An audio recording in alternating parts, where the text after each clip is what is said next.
Hello and welcome to Roll4Adventure, where tonight we finally get to begin our brand new campaign. A brand new story, here in our brand new space, and we couldn't be more excited.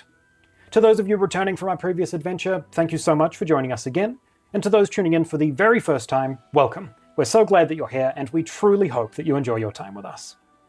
Before we get into a little prologue at the top of our story tonight, we do have a couple of quick things to cover, but before we do that, let's go ahead and meet our table. Hi, I'm Kyle. Hey, I'm Ripley. Hi, I'm Amy. And I'm Jacob, your Dungeon Master for the tale ahead. Now, a couple of quick announcements before we dive in. Firstly, alongside this very first episode, we will be launching a completely free Patreon to act as a sort of community hub and a place for us to share behind-the-scenes content. Things like a high-resolution look at artwork and maps that you'll be seeing, as well as a closer look at things like miniatures and terrain. And perhaps most importantly, that'll be a place for us to connect with you, without conversations getting lost in the YouTube comments. And that Patreon will remain 100% free for at least the first 6 months of this campaign. And if we do ever decide to introduce paid tiers, it will only be for new content. Nothing that we've mentioned here tonight or that you'll be seeing over there in the next few days will ever be locked behind a paywall. So if that does sound like something that you'd be interested in, feel free to check that out with the links below. Secondly, a lot of the minis, terrain, and props that you'll be seeing throughout the campaign are all projects that I've done over on my personal YouTube channel, Painted for Combat. And there will be a video dropping alongside this first episode, showing off how I built some of the terrain that you'll be seeing later tonight. Of course, maybe save that until after you've watched this episode to avoid spoilers, but if you are interested, those links will also be down below. And with that, I think we're ready to begin. Thank you again for joining us. Do be sure to like this video and subscribe down below so you don't miss any of the story to come. But for now, sit back, relax, and embark on this journey with us as we roll for adventure.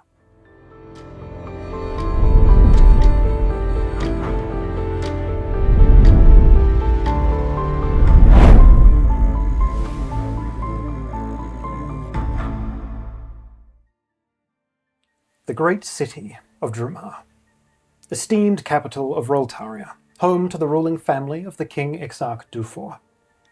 The great city was a modern marvel and a place of progress. Arcane wards protected its walls, and the inventions of its men made life a luxury inside this city. However, the nation of Roltaria was not all privy to these amenities. Some cities did see a little bit of this progress trickle down to them, easing the burden of life in more remote lands or aiding in the protection of their people. But lesser cities and smaller settlements saw very little of the capital's progress. As such, people all over Roltaria dreamed of a life within inside the walls of Drumar. Then, 30 years ago, the great city fell. A catastrophic event that would become known simply as the Quake shook the nation to its core in a single night of hell made manifest. Overnight trade routes were cut off and the lands split open. Crop fields were scorched in flames as the ground spewed fire. Unlucky cities, towns, and entire territories were swallowed by the earth itself.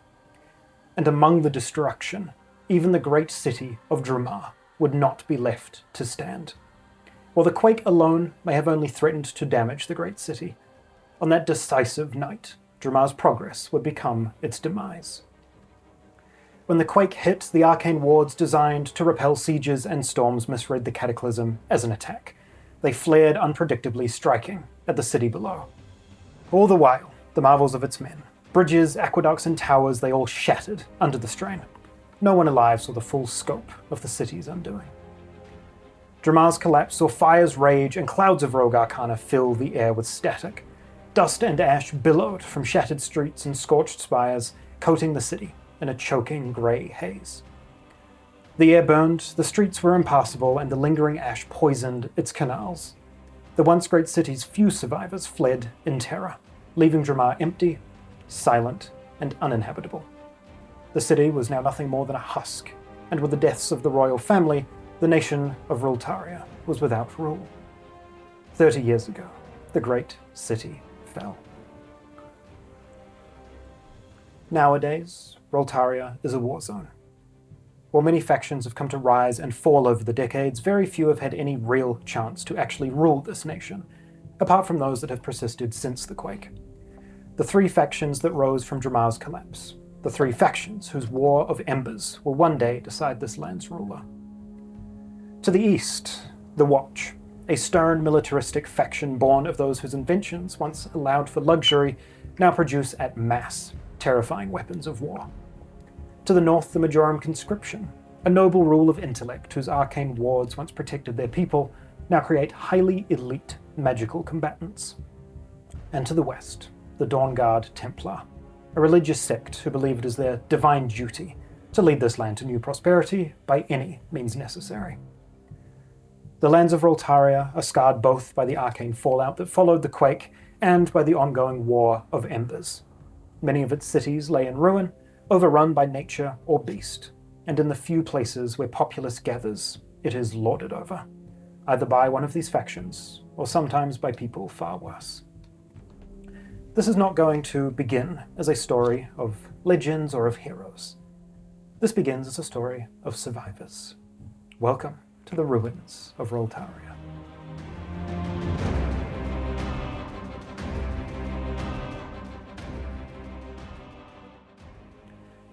But we begin not on a battlefield, or in a land scarred by the war, or even necessarily the quake. We start centrally located here in Roltaria, and it is a warm day in the Badlands. Not the harsh, suffocating heat that some of you may have come to expect from this central stretch of Roltaria, but something a little gentler. The wind rolls across the land, carrying dust, yes, but for the first time in a while, it carries with it something else as well, the distant sounds of life. For some of you, a journey here has been long and arduous, wandering across dry, cracked earth and arid clay.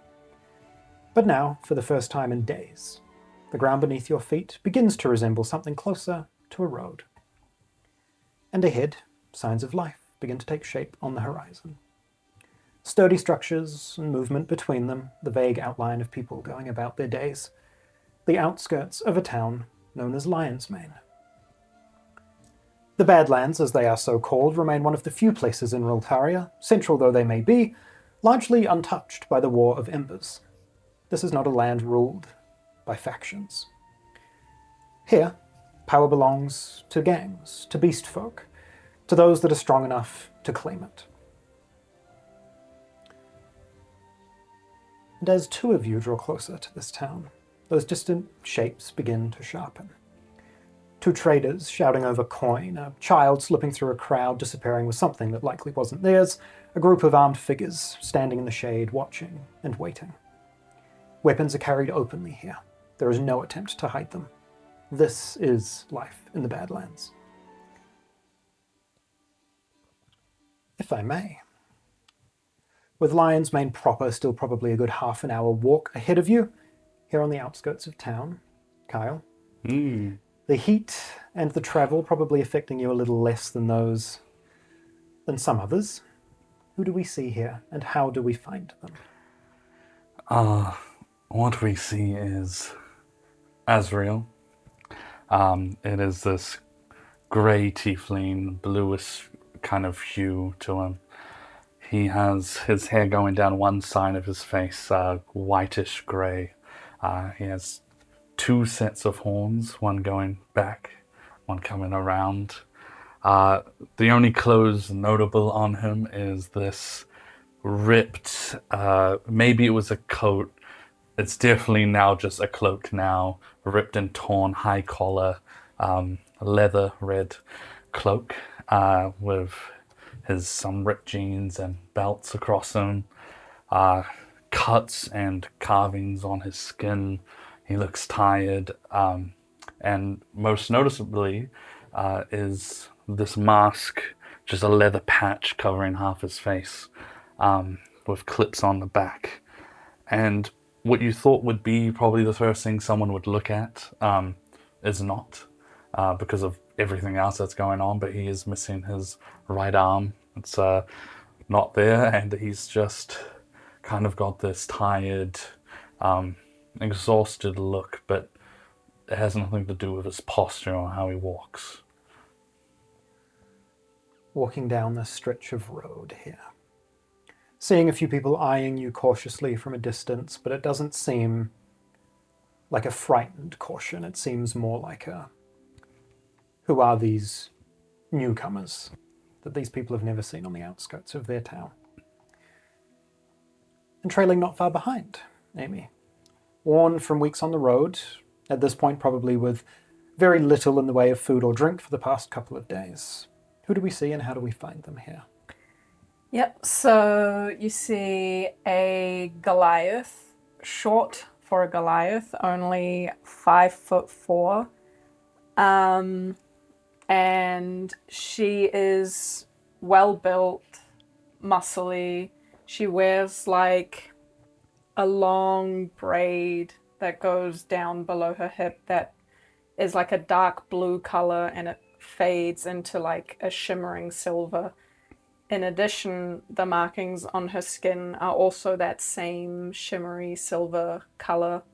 Her skin a grayish blue, and she carries herself well, considering she's been across a whole lot of dead land and under the beating sun. Yeah, and that is Zethia. Amazing. Continuing towards Lion's Mane, past the scattered buildings that mark its outskirts, even with the occasional lingering stare. Compared to the open road, this is starting to begin feeling something close to safe. That is, of course, until you drift a little closer to town and your eyes drift upwards. Because hanging over the entry arches where there should be nothing at all is a banner. Vibrant yellow, clean, almost untouched by the ash of everything else, marked with a shield and a forge hammer. Unmistakably the crest of the Watch. Beneath the archway, wearing heavy collared coats to keep the dust at bay, tall brimmed hats marking their station, stand two figures. In their hands, lowered but definitely loaded, are two heavy crossbows. Two watch guards stand at the gate of this town. That until you saw them, you believed were nowhere near these territories. The two of you hear a few 100 feet out from that gate as you notice this. How do we make our way into Lion's Mane?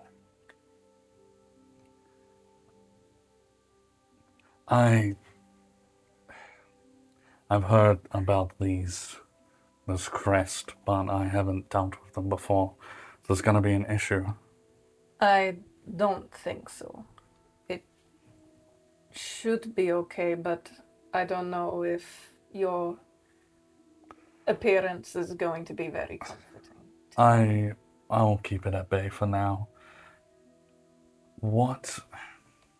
I heard rumors that the Watch was maybe not liked here. It seems otherwise now. Maybe I got my information wrong, but... Well, my understanding is that the Watch should not be here, or at the very least have guards. Okay, so we're on the same Yes. page then. All right. I think we should be able to talk our way through this. I hope. We just have to be careful. I don't think they're a fan of anything not natural. And I point to like this shadowy like curse that's held up on. At the very least, maybe you want to, I don't know, shift behind me and I'll try and just say that you're a friend and we're just passing through. I think we can make this work, and if we can't, then we'll see. Friendship is moving a little quick, but I will stick behind you. Hey, whatever works. I will flick my cloak in front of me, and there is going to be this unnatural wind that just keeps it covering as it billows for a minute. All right, I'll do the talking. As the two of you approach, you can see these two guards. One of them is like leant up against the wall, that crossbow kind of down at his side. The other one is at the end of a conversation with this quite tall-looking, like lion folk tabaxi, who seems to take something from the guard, give a bit of a nod, and actually looks out in the direction of each of you. There seems to be this quite analytical look in his eye for a few moments before he just gives a nod in your direction and mutters something else to the guards, and then you see that lion folk go on their way. Approaching. This guard kind of standing at the ready, this crossbow like held at his front. Can I help you? Yes, we are just passing through. We have a little bit of business here, and we'd just like to get inside. Your name? Zethia. Of course, of course. Kind of looks back at the lion folk who's now like half a block away. Apparently your entry's been paid for. In you go. Lovely. And I'll just give him a weird like eye up, and then I'll head in. I just follow very closely behind, not to get looked at. Yeah. You definitely notice their gaze like follow both of you. There is a bit of discomfort the way that they're looking at you here, but they've been told to allow you through, and so that is what they will do. Could I actually stop and lean back a little bit? Quick question before we go in. Of course. First time. How long has the watch been active here? A couple of weeks now. All right. Thank you. Entry paid for. I don't like it. Neither. This has happened way too much recently. What, getting into places easily? You know, getting free food followed by free entry. Some shit has to happen. You know what? I'll take it. If there's trouble later on, so be it. All right. The two of you walking into town. Likely near starved, near exhaustion here. You do see, as you're about half a block into town, a tavern kind of sitting on a street corner. You can see a few locals and what looks like a few travelers coming and going. Some exchanges of pleasantries. Probably a decent place to find information if that's what you're after, as well as a meal, should you require it. Surely you're hungry by now. I honestly, maybe. Let's just go and have a look. It looks like we could find some information there. I do have a question before we go in, though. Yes, We're both here for our own reasons, of course. very much so. How large does this place look? This looks like it was a rather large house that has been turned into a tavern, so not huge. What about, like, the whole area? The town? Yeah. There's probably 100 and some buildings here. Okay. Like, it's a sizable town. There's probably 1,000 or so people that live here. I have a feeling that we could help each other further, and the tavern seems like a good place to figure that out. By all means. I'll lead the way. As you push towards the tavern, we're going to move away from here for a time. Shit. Not good. Jump back maybe an hour or so to a little bit earlier, around noon that day. Ripley, standing in the doorway of a modest home. Dark wood walls, stone and forced frames. A building that you're not familiar with. Standing in the doorway there. Who do we see, and how do we find them this morning? You would see a 6.5 tall tabaxi with brown fur with spots of cream and orange speckled along her body. And she is very lanky, but if you look closer, you can see that she is more lean. And she has her chest bandaged with parts of rusted armor on her knees and her shoulders, and a hood around her neck. And then you would see dreads put up in a ponytail above her head, still looking like kind of dirty and messy. And she would also not have a tail as well. Standing here in the doorway of a home that you do not recognize. Someone sitting behind you in the living room. And that voice calls out, "You're always welcome here, you know."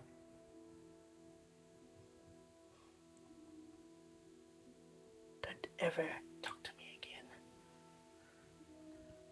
You leave onto the main streets here. After the last day or so, though likely not as lethargic as you maybe should be, you're definitely at a point where you haven't had food or drink in probably a good 24 hours. There's a small tavern near the front of town that you know doesn't see a lot of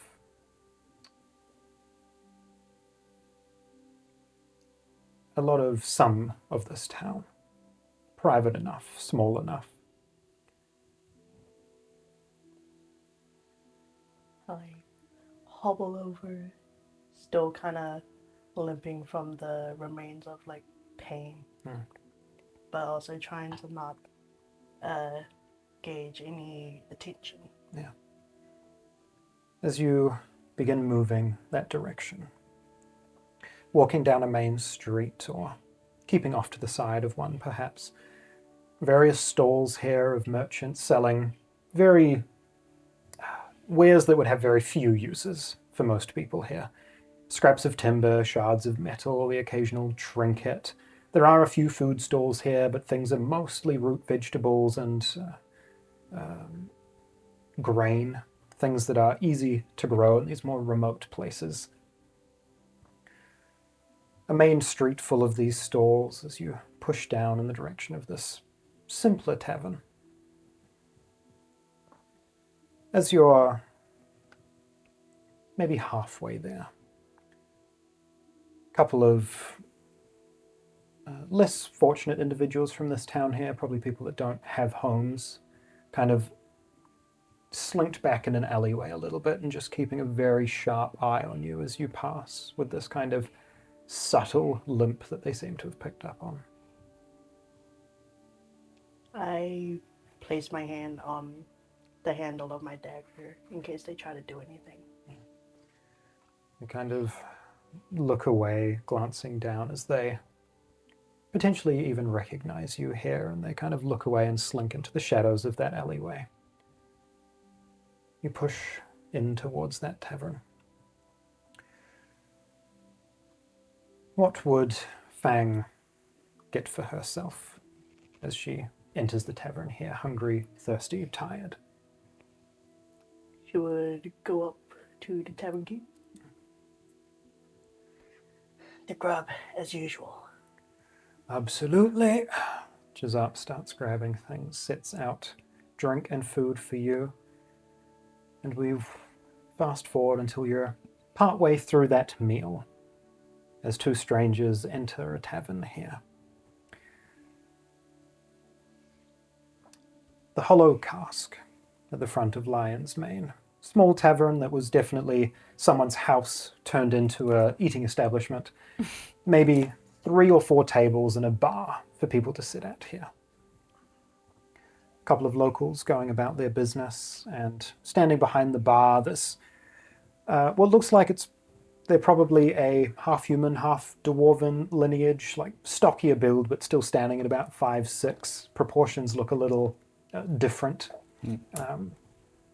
As the two of you enter, he seems to be standing there polishing a glass. Hello. Good morning. Afternoon. Good afternoon. I think so. I would love to have whatever you'd recommend. Absolutely. Well, we do an amazing grub. A grub. What does that have? Stewed meat, simple vegetables. And for drink? Finest ale you can ask for.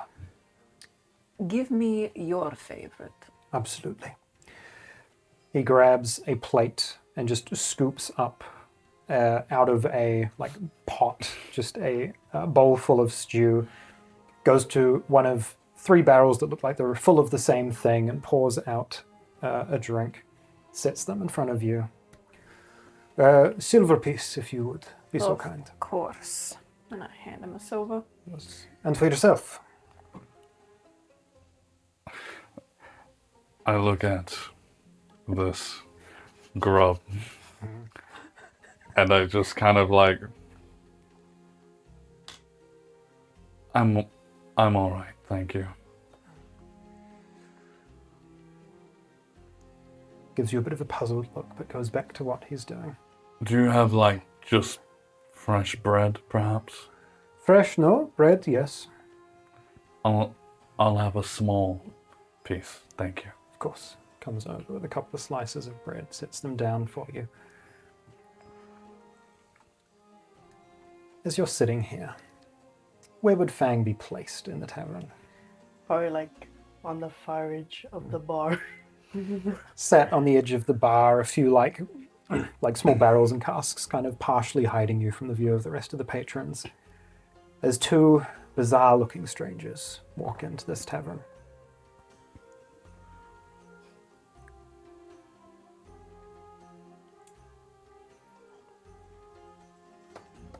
I wave down the tavern keep. Hey, sorry, can I get you something else? They knew. I ain't seen them before. What do you think they're doing here? That is a mighty fine question. Seems like a weird time to be coming to Lion's Mane. Especially with the watch everywhere. Indeed, indeed. She slides a gold coin. Think you can ask them a couple questions for me? Of course, what do you want to know? Slides the coin off the counter. Why they're here? How they got it? Absolutely. Good morning, newcomers. Afternoon, sorry, it's been a long day. New to town, I assume. Yes. Yes. What brings you to Lion's Mane? Business. Just looking for someone. An old friend, if you will. Same here, looking for someone. Old friend, if you will. Hey, of course, of course. May I ask who your old friend is? Well, I mean...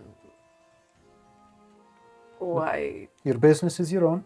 very much so. And no offense, I don't think you could help me find this person. You would be surprised what crosses the air of a barkeep. How did you get into town with the watch at the front? I mean, they just let us in. They just let you in. Yes. Someone did pay for our toll, but we didn't know them. Of course, of course. Not that I trust that, of course. No, of course not. It was another mug. Oh, yes, it was very good. Could I inside check him, please? Yeah, go ahead, give me an insight. I don't know what this guy wants. He's asking too many questions. See a roll. What do we got? He's just shit. curious. He's a barman. Fuck. Insight. Amazing. Straight 13. 13. Could be worse. That was the first roll of the session. Yeah. That's pretty decent. Nice. Above average. Above Above average. Above average. Above average. Eyeing this What do you guy. do with the dice? Eyeing this guy up and down a little bit. There's definitely as much caution as curiosity about him. I'll say it's hard to read his intent or his judgment of you, but he is perhaps accidentally thumbing a gold coin that he has not yet put in his pocket. Can I look around and see if there's anyone watching this conversation, perhaps. Would there be anyone watching this conversation? Fang would be using her ears instead of using her eyes. Wonderful. Then as you look around here, a table of two seem to be like, as you enter, their conversation kind of hushed a little bit. You definitely get a sense of like eavesdropping from them. They're listening into the conversation. Ever so often, the slightly more elderly of the two kind of glancing up in your direction.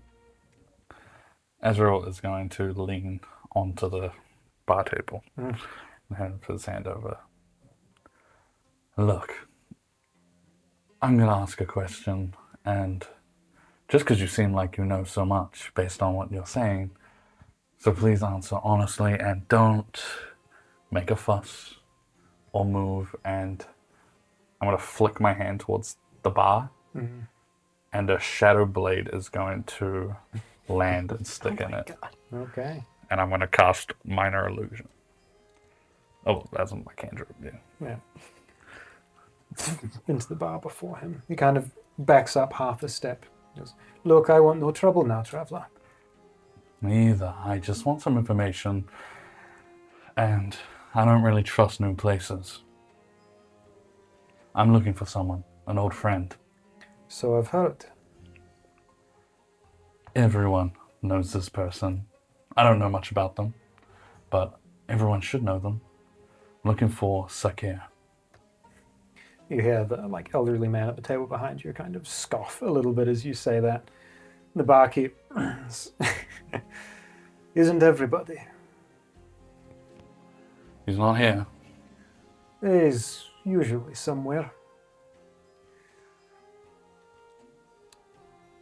He runs the town. With the watch moving in, been very few folks who have actually heard from him. What are you doing looking for him?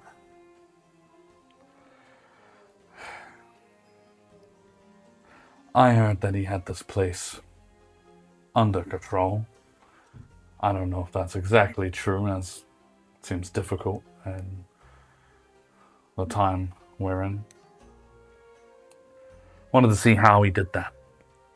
Such a chaotic place with some sort of order. I'm curious. We're fed, the people that need them have horses, and our carriage and wheels turn. Same can't be said for every town in Roltaria. So why is the watch here? That is a great question that I wish I knew the answer to. So you guys don't know why either. Lion's Den have always chased them out, tail between their legs. A few messengers have gone missing on the way out of town, if you know what I mean. And yet, past few weeks, one by one, they've been filtering in. Last 7 days or so, that banner was hung over the archways. Needless to say, not everybody's particularly happy. You guys didn't put up a fight. You just, for once, they just walked in and banner up. Bob's your uncle. I don't know if you've looked around here. We might be fed and housed, but we ain't fit to fight. There's a few among us who are, but we can't stand up to someone like the Watch.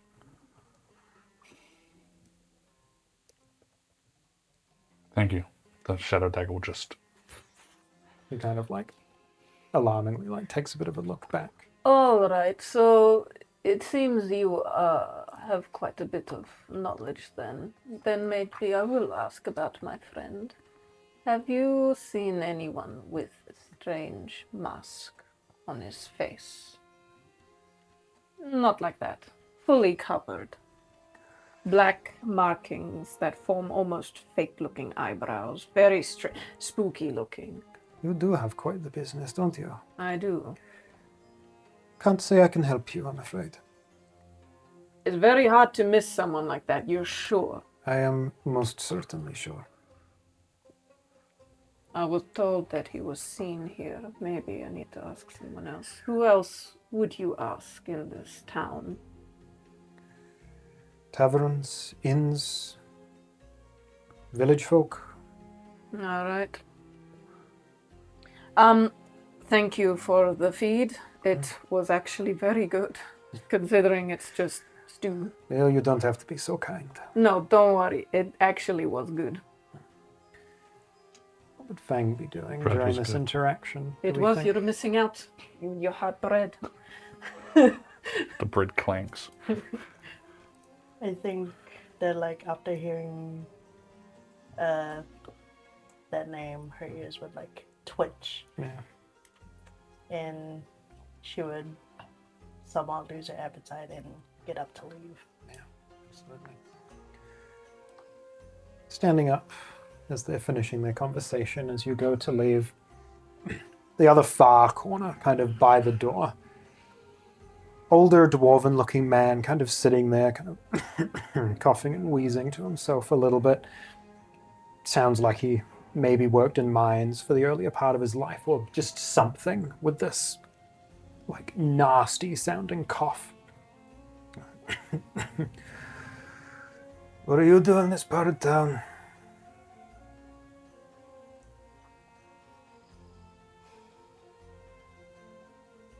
Can I not walk around freely? I suppose you can. I suppose you can. You go to leave?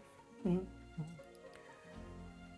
The two of you probably hearing this individual by the door coughing and coughing, even as the door closes and he's kind of looking at it. You just see him. Just kind of gives the two of you a bit of a nod while he's having like a bit of a fit here in the corner. Interesting folks walking into town.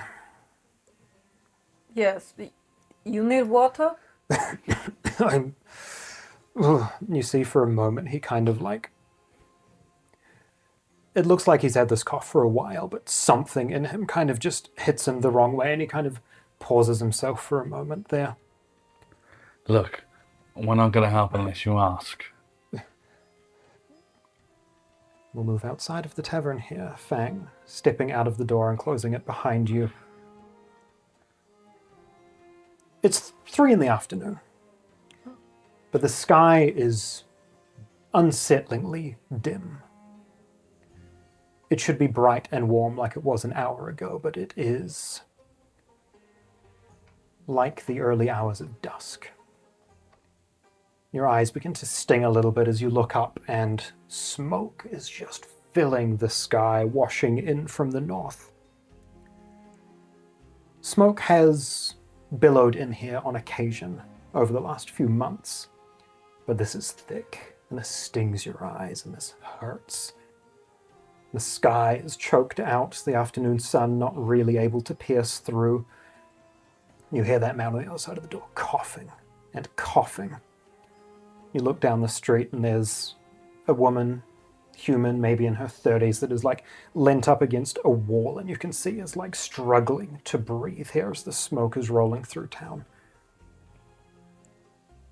Is there anything that Fang's doing outside the tavern as you notice this? I want to see what the watch's reaction is. Yeah. Go ahead and give me a perception check here. Perception. Get some rolls in, eh? Perception. For sure. A natural 20. Solid for sure. Looking about for a moment, you almost think that there isn't any members of the watch around. But looking up to a nearby building, you can see like out on a small like balcony on a like roof level, a member of the watch there, big heavy coat, tall hat, crossbow, kind of resting half on the like rail of this balcony, kind of looking around a little bit concerned, looking up at the smoke. And you, on an unnatural 20, I think, see them load their crossbow and just keep a very keen eye on the streets. As looking around, you see in an alleyway another individual who's having like a coughing fit and is like knelt on the ground. You can just hear them coughing and struggling to breathe, and almost like someone trying to get something out of their throat but just can't. This dry heave almost.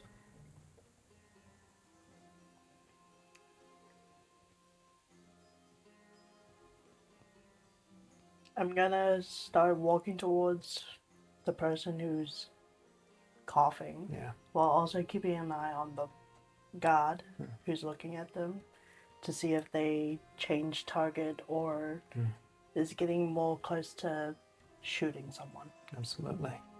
As you walk in the direction of this clearly distressed townsperson here, we'll move back inside the tavern. The two of you see this man who is now sitting in the corner, like dry heaving, hardly able to breathe. You can see one of his eyes was like already partially cloudy and a little blind, but his other one is like watering like crazy as he's kind of sitting in the corner, almost like pulling back in his chair in this coughing fit. I'll like walk over to him and kind of just like brace him a bit. Whoa, are you okay? You put your hands on his shoulders. You just got to grab him kind of a little bit. And you feel him just fall limp. The color drains from his eyes. And then half a moment later, you feel him kind of twitch a little bit. His head kind of juts to the side. Do I see this? Whoa. Yeah, you would see this beginning to happen. Okay. Instantly, can I cast Mage Armor? Yeah. Does that have a visual here, do you think? It does. Oh shit. So, for anyone that's in there who's looking at him, instantly, his fingers on his left hand, his only hand, that the ends of it kind of go into this kind of dark, like shadowy, inky thing and spills a little bit before it just goes to his skin. That just shoots up, and there is now just like bits of this inky shadow kind of all over, and like whenever something gets close, it kind of spreads to that location. Yeah. This erupts across you as you see this happening in the corner. The younger individual that was at the like central table in the tavern is kind of standing up, looking over at what's happening. This man, limp in your arms, twitching a little bit. You look at him, the color has fully drained from his eyes. You have seen death before. This man is dead. Hey, and I'll like prop him up. His face Okay. darts in your direction. His milky eye and the one that has just lost all color just kind of go a jet glossy black, and from his eye sockets a black begins to spread across as he keeps coughing, and this disgusting viscous liquid begins pouring from his mouth. Fang, out on the street as you approach. Are you approaching the woman or the individual in the alleyway? Who is more out in the open? The woman on the street. The You Yo, walk bro, I think I know over. what happened to you. As you're about 30 feet from this woman, you can see that she collapses on the ground. As she does, you can see a small child behind her, kind of like very clearly worried for what is likely their parent or guardian. It's like trying to shake them awake. You watch them just kind of convulsing on the ground a little bit. And you watch as a body dies and goes limp on the street. And then not a pool of red, but a pool of black begins to seep from their mouth. And their eyes go that same glossy black, and they look up and lock on you. And I'm going to need everyone to please roll initiative. The first initiative. First initiative. with advantage for Now, me. I know these combat dice are only RP dice. That's the thing. All right. I'll test them both over time. Yeah. Let's go. Come We'll on. start with the 100. Oh yeah, it's good.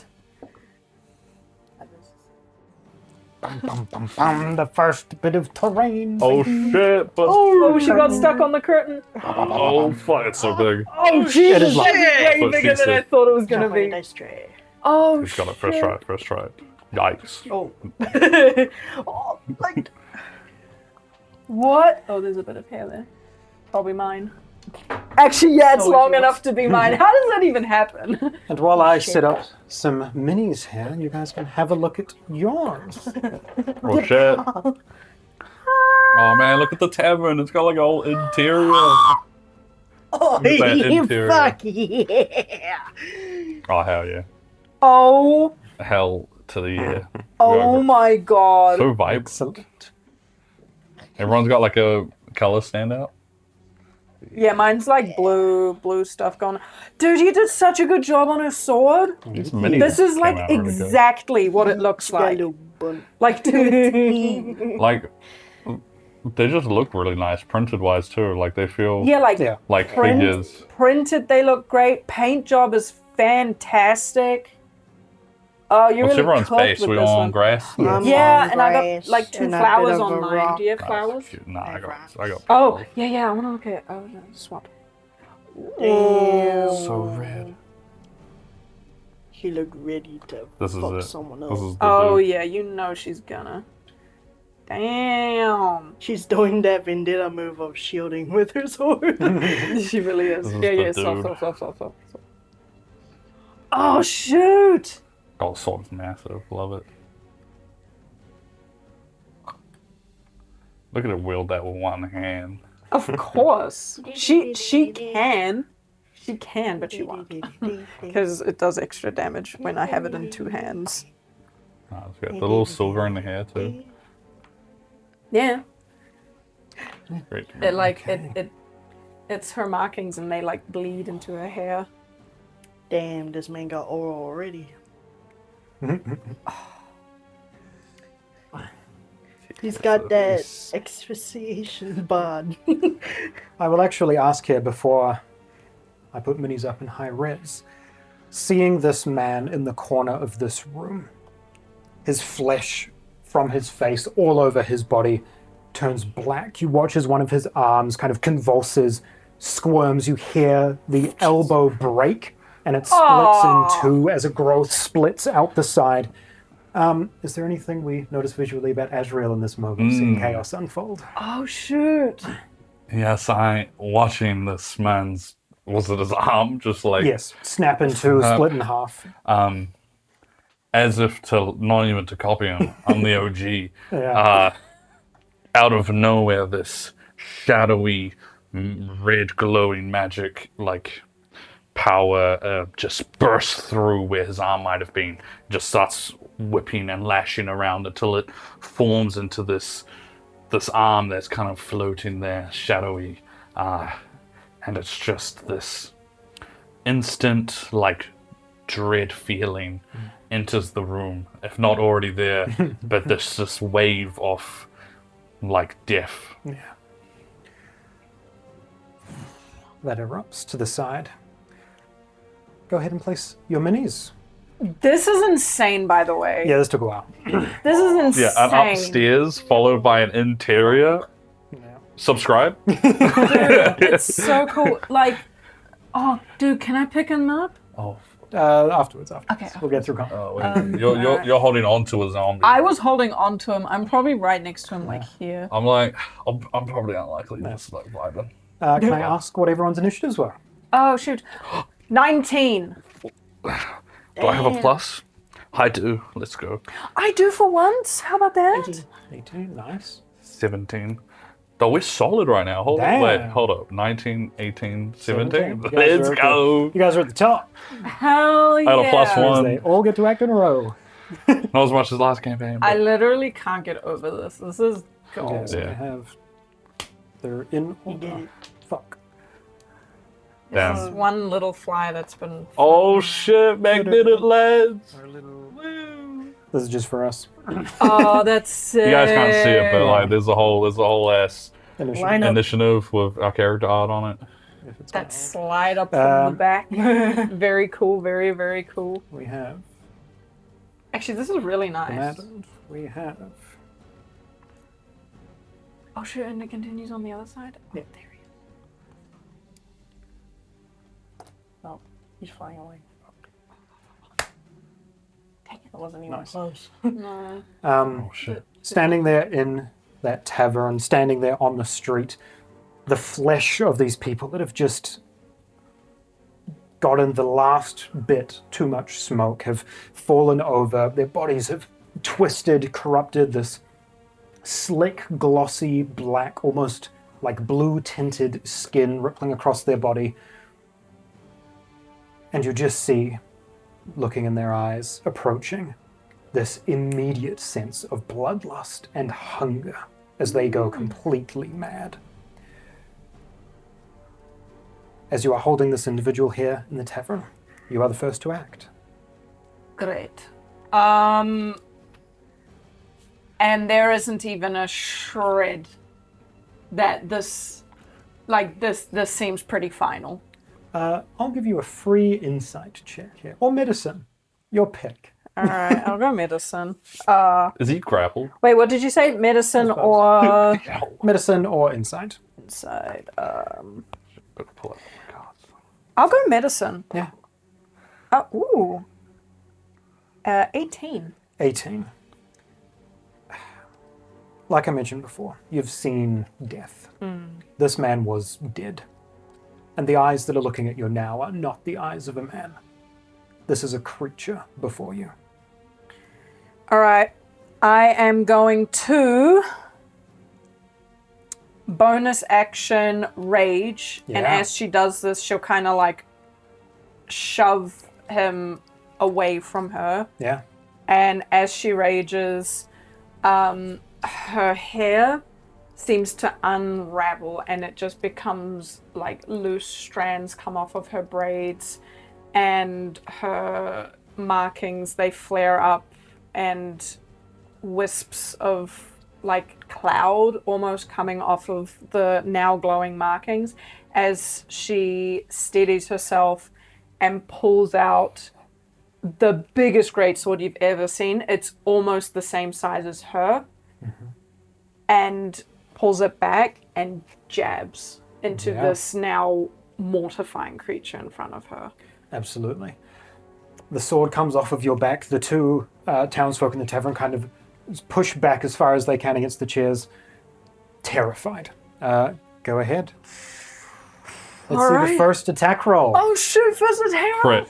Just crit. Can we Off the make bat. it a natty 20? Surely. No. That's an 11 to hit. Absolutely. Oh, yes. Feral, unintelligible. This creature is just standing before you. The blade sinks in. Oh shoot. Alright, so, fun fact, I am Savage Attacker. I have the Savage Attacker feat, so once per turn, re-roll weapons damage dice twice, and I can use either roll. So this is the first set, so that's 3 or 5. I'll take the 5, plus the 3 is 8, plus 2 from rage damage is 10. I didn't use Reckless. So that is just 10 slashing damage Amazing. to monster. This sword jabbing in, that black ichor beginning to spill out of its body as it like immediately kind of buckles on a knee and then rights itself a little bit. Not enough to put it on the ground, but enough to seriously hurt it. Anyone who cannot fight, get out of here now. This thing is after blood. And I'll leave it there. Amazing. We move down outside as Fang, you're approaching this woman whose body has slumped over, and her head, you hear her neck snap as it looks in your direction, the eyes jet black, the skin beginning to crawl with ichor. And a child standing behind her. What do you do? Great, another problem.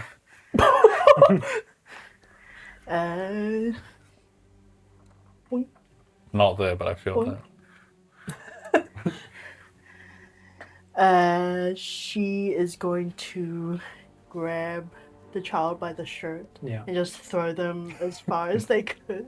Love Totally. it. Oh, yeah. Do you want to just give me an athletics check here as like a, we'll call this a bonus or action, your choice. Bonus. Okay. Bonus Seems like the action it is. nicest way Fang could do it. Back. 3. 3. All right.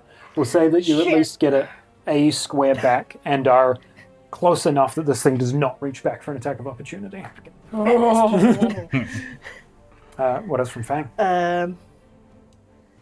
As she's throwing the child, she's gonna also grab her dagger Crazy sentence. and slice. Yeah. Let's see.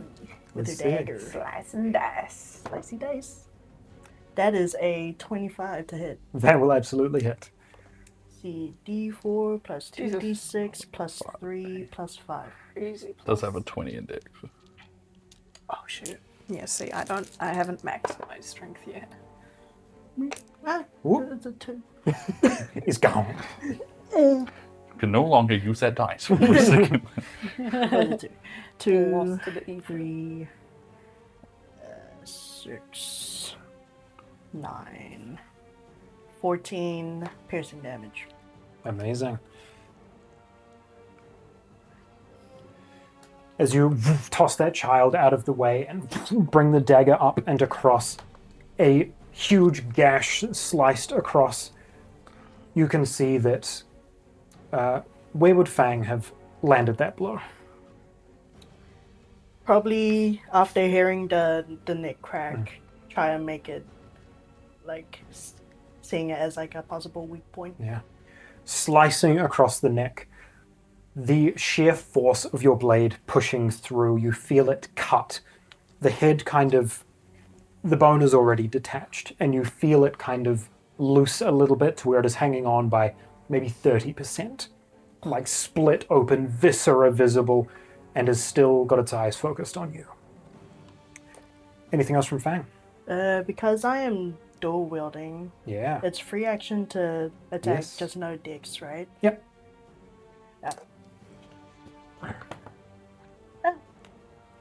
10 to hit? 10 does hit. Hey. Hell yeah. Come Probably it's on, AC. 4. There's a 1. One Extra piercing. damage. Yeah.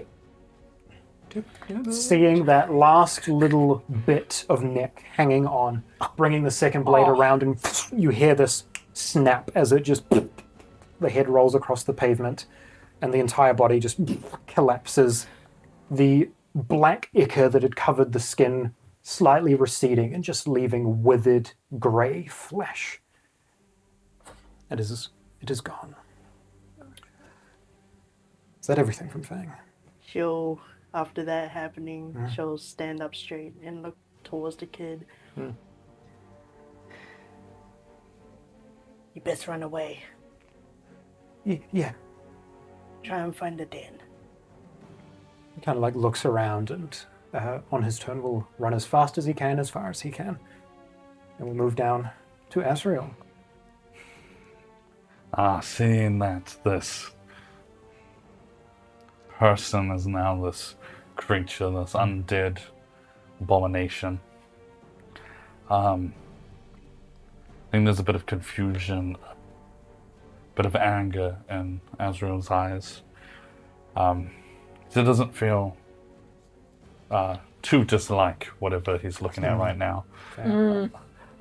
He's just going to, his shadow arm is just going to start swirling and swirling at the end of it. No longer like a hand, but this orb that just keeps turning and turning. And I'm going to just let out a sorcerous burst as the shadowy energy just erupts and shoots towards him. Absolutely. I'll roll for that. Yes, I'm gonna give this first roll on this dice. Try it out. See if it's good. Goated dice. Only using these dice now. That would be a. Do I have my? I am proficient in spells, so yes. That is wrong. I don't know why I wrote that. Can I borrow an eraser? And that will be 25 to hit. Oh, my days. That will hit. Man, everyone hitting so high. I'm like, 11. I'm going to also use.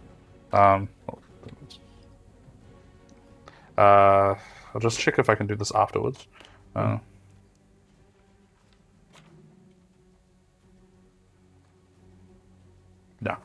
I will use a sorcery point. Ooh, fun. For empowered spell. Yeah. So I can re-roll a number of damage die up to my charisma modifier. So if a spell has multiple dice, this one, however, does not.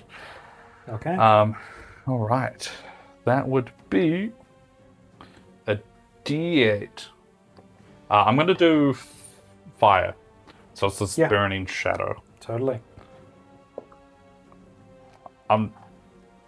When do I have to use my sorcery point? Can I do it after the roll? I don't know. Can you? It can. I don't think it's specified. I need this. I would imagine, Like before. Surely do it after. For Well, most what of them are exactly? before, but Yeah. That's alright. You know what? Hmm. It's still one spell, so this actually works out. yeah. I rolled an 8 off Oh, I rate. see. When you roll an 8 with Sorcerer's Burst, you can roll another die and add it to the damage. I see. Oh shit! And as long as I keep getting 8s, that It keeps happens going. to my charisma modifier. Wonderful. And I can re-roll because I have a +3 in wisdom, charisma. That means I can do that 3 times. So I won't do it on this one Yes. because I get to do it again. I'll re-roll So it. you'll re-roll the 4. That's an 8 and a 6. 6. Okay. So I don't add damage on. So it'll just be that. Yeah. The 14. Yep. 14 fire. Amazing. But it's a shadowy kind of burning sensation. The heat as this shadow erupts against this creature, as you're pulling your blade out, chars it. You begin to hear the skin sizzling. The blade in your hands almost heats up a little bit as this individual, this creature, this maddened townsfolk kind of slumps to the floor, that black necrosis pulling away and leaving behind withered dead flesh. I'd like to walk over to it. Yeah. Its corpse. I can't really reach. Can you move? I'm just gonna Give me a corpse. give me a corpse. I'll just put you there. Can I just get down a little lower and just? Have I seen this before? I'll let you give me a bonus action medicine check here.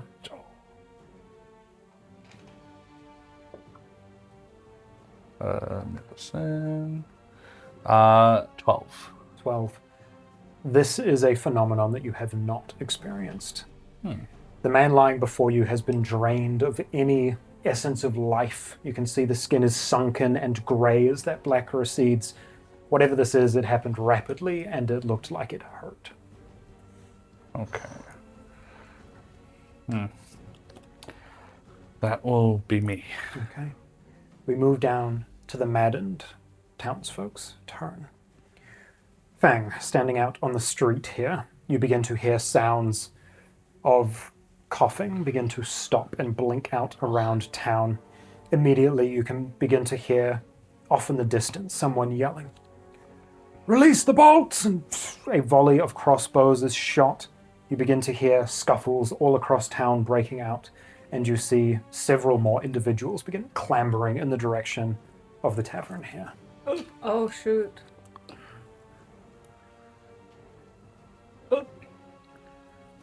Sounds like it's not just in here. What the hell is happening? God, that's Kind of pushing Oh, out that of looks- pushing out of doors, shambling around from behind buildings where they'd clearly been just having a fit of coughing and dry heaving, all at once, kind of standing, this bloodlust, this hunger in their eyes.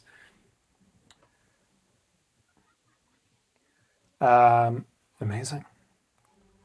Shout out to the fireplace. It's Shout pretty out to cozy. the It's fireplace, pretty dude. cozy. Yeah. I was like, I get prime seats, and then I realized you guys are also looking at fireplace from a pretty good angle. So. 1, 2, 3, 4. Oh, fuck. 1, 2, 3, 4. Hey yo, GG. Nah, man, watch this. As the one in the tavern falls, turns into this shriveled mess on the ground, peeking out through a window, you see as multiple more push from behind buildings, some of which begin clustering around the common folk and around a tabaxi that you see here on the street. And 1 or 2 of them begin shambling in the direction of the tavern, having spotted living flesh through the windows. So we have 2 here that are going to be able to take attacks against Fang. You're right. This is a lot worse than I thought it was going to be. Are we leaving? Yes. To help with that, we're leaving the tavern right now. I meant the whole Hey. place. One of them alright. got a 5 to hit, and Well, the other hey, an 18. you do you. 18 hits. I'm not stopping you.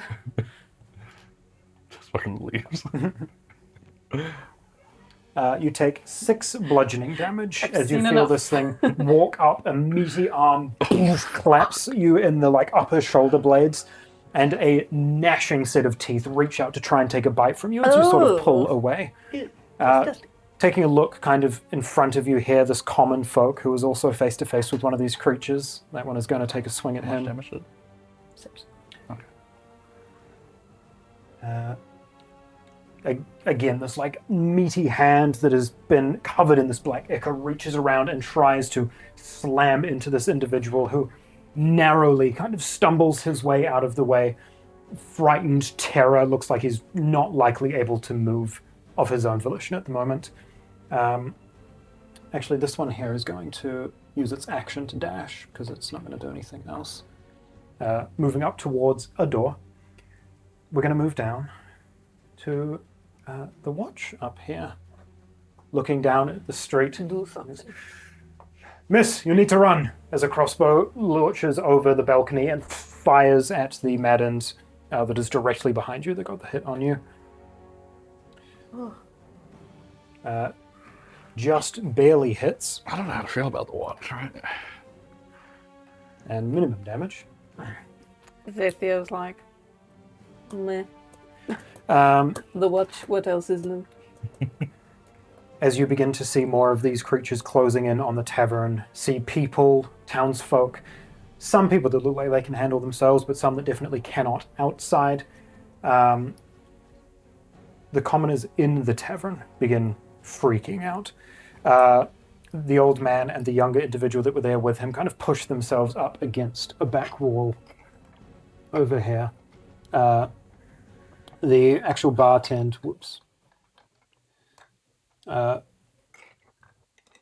grabs some supplies from the corner behind the bar, hammer, pile of lumber, moves over to the door. He's gonna, right, we're going to board this up, we're going to stay in here until this calms down, all right? And he like pushes a piece of wood up against the door and just immediately starts hammering it in. All right, easy, easy. I'd like to get out. There's another door. I'll get to that one next. All right, great. Like looking outside, frantic, the two in the back, unable to do much. The guy out on the street, frozen in fear with this creature lumbering up in front of him. We're going to jump back up to Zethia. What a mess. And I'll, so he's boarding this one up. He is beginning to board that one up. All right. Zethia is gonna. How many feet is that? How much do I move? I move 35 feet, which is 7 squares. Yeah. Oh, 1, 2, 3, 4, 5, 6. Oh yeah, You you can can do do it. You 5. can do it. You can take that angle. 6, 7. Nice. And then would that? Yes, Yeah. you are within combat. So as Zethia starts bolting it to this free door, she'll dodge and weave around the chairs in this raged form, ready to take on whatever other fight awaits her outside, and she kind of lunges over the bar table and dashes out of the door, Yeah. like quick as anything. For someone as stocky as she is, she moves pretty fast. And now she's face to face with another one of these grotesque beings, and she'll get down low and take a swipe at his legs. Yeah, absolutely. Let's see it. Cleave the legs off. And she's going to reckless. So frenzy, if you use reckless attack while raging, deal extra damage to the first target on strength-based attack. Yep. Yeah. Alright, so advantage. I don't know if that's cocked or not. No, I can read Nah, that. okay. Dang it. Nah, it's fine. I'm blind. It should still 12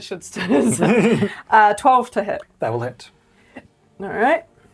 So he takes, alright. Savage attacker, either a 10 or a 9. I take the 10, 13 plus the 2 there is 15 plus frenzy lets me roll 2 extra d6, so we're at 13 plus another 7 is 20. So 20 slashing damage to this creature, and I'm going for like the knees. Like I want to go through both of them clean. Pushing off of the floorboards, lunging over a table, pushing through a door as it closes behind you. landing sturdy on the pavement, going low, and a blade cleanly through the legs, a second slash coming down as this creature immediately collapses into a pile on the ground. The black recedes and the withered, frail skin begins to show through underneath. It is gone.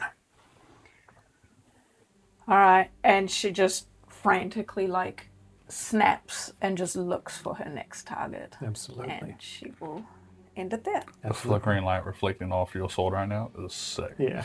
Oh man. Fang, seeing Zephyr leap out of the front of the tavern, take this creature down with a single swing of the blade, what are you doing here in this moment?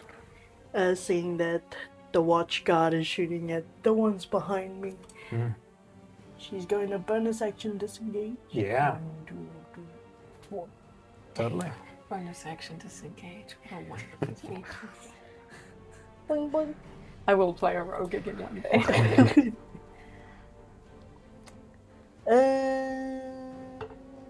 She's got to take a swamp. Absolutely. 17 to hit. That will hit. Beep, beep, beep. I will say in this moment, how does sneak attack work? Has to have an ally within 5 feet of the creature? Yeah. Would you consider this townsfolk on the other side of this creature to be an ally?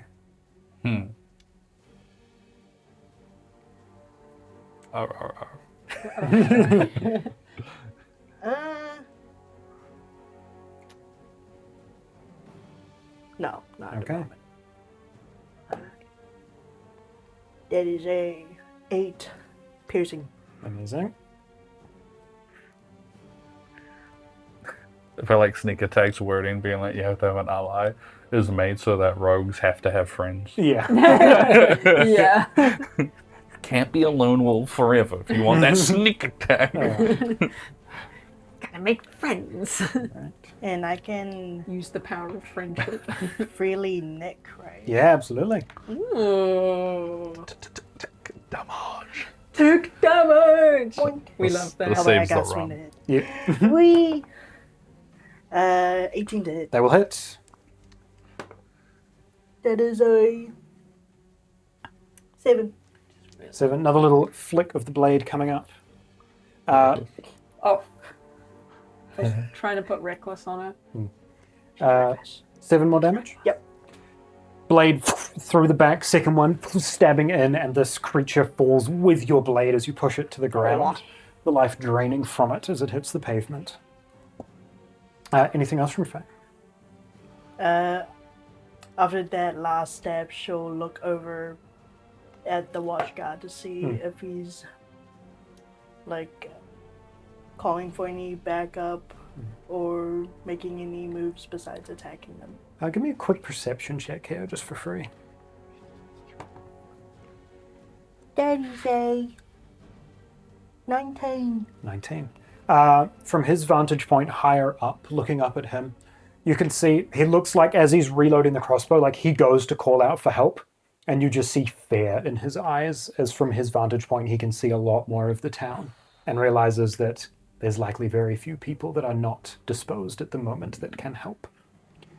Screaming, panic, coughing from all over town begins to kind of create a cacophony around the battlefield here.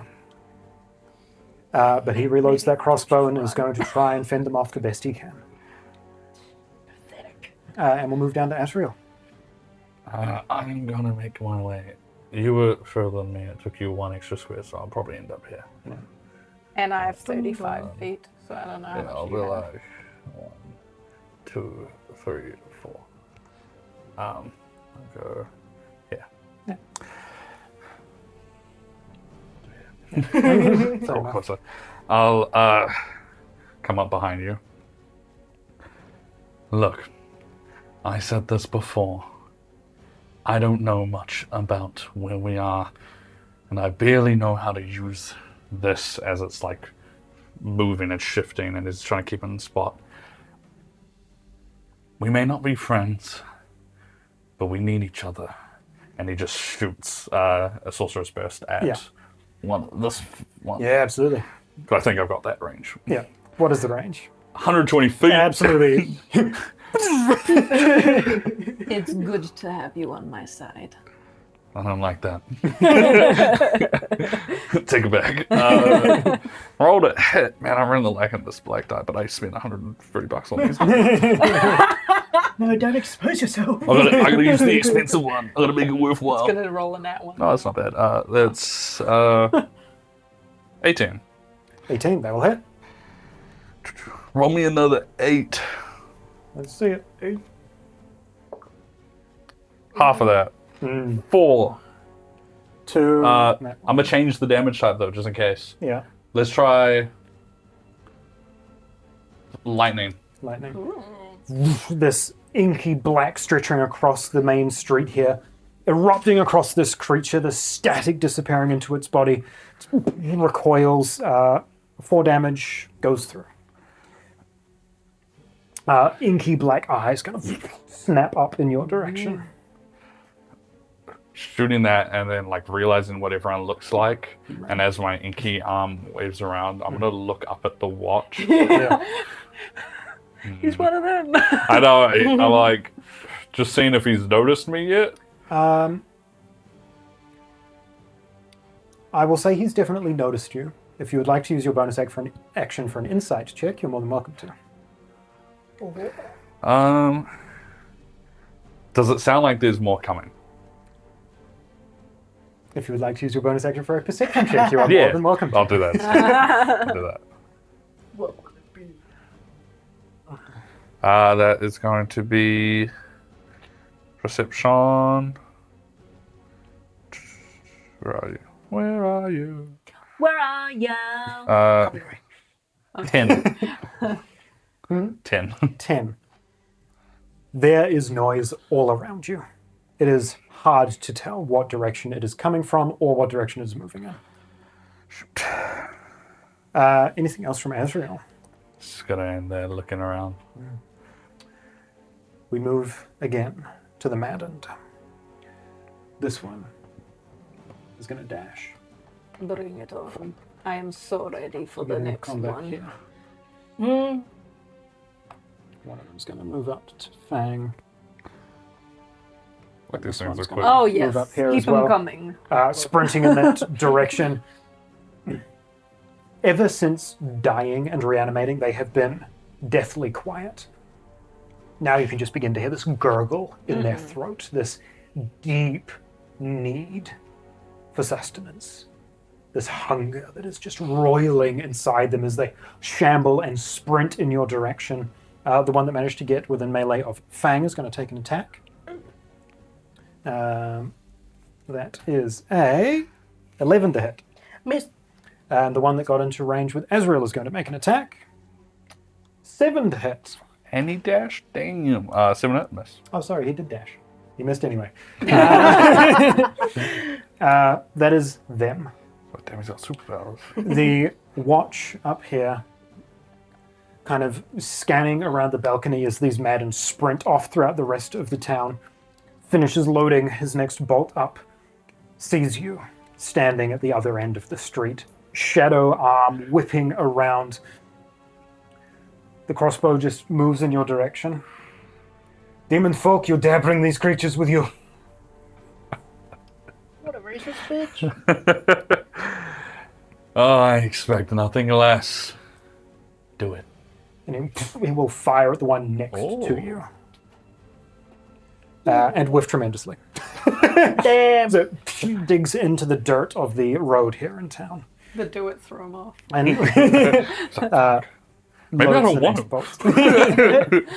Oh my god. If I did, it's not because you told me to.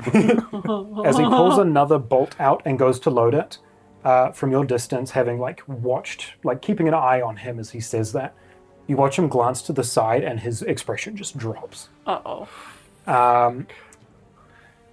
The common folks that are here, this guy, still not quite sure what to do, is going to back up, putting his back against the wall.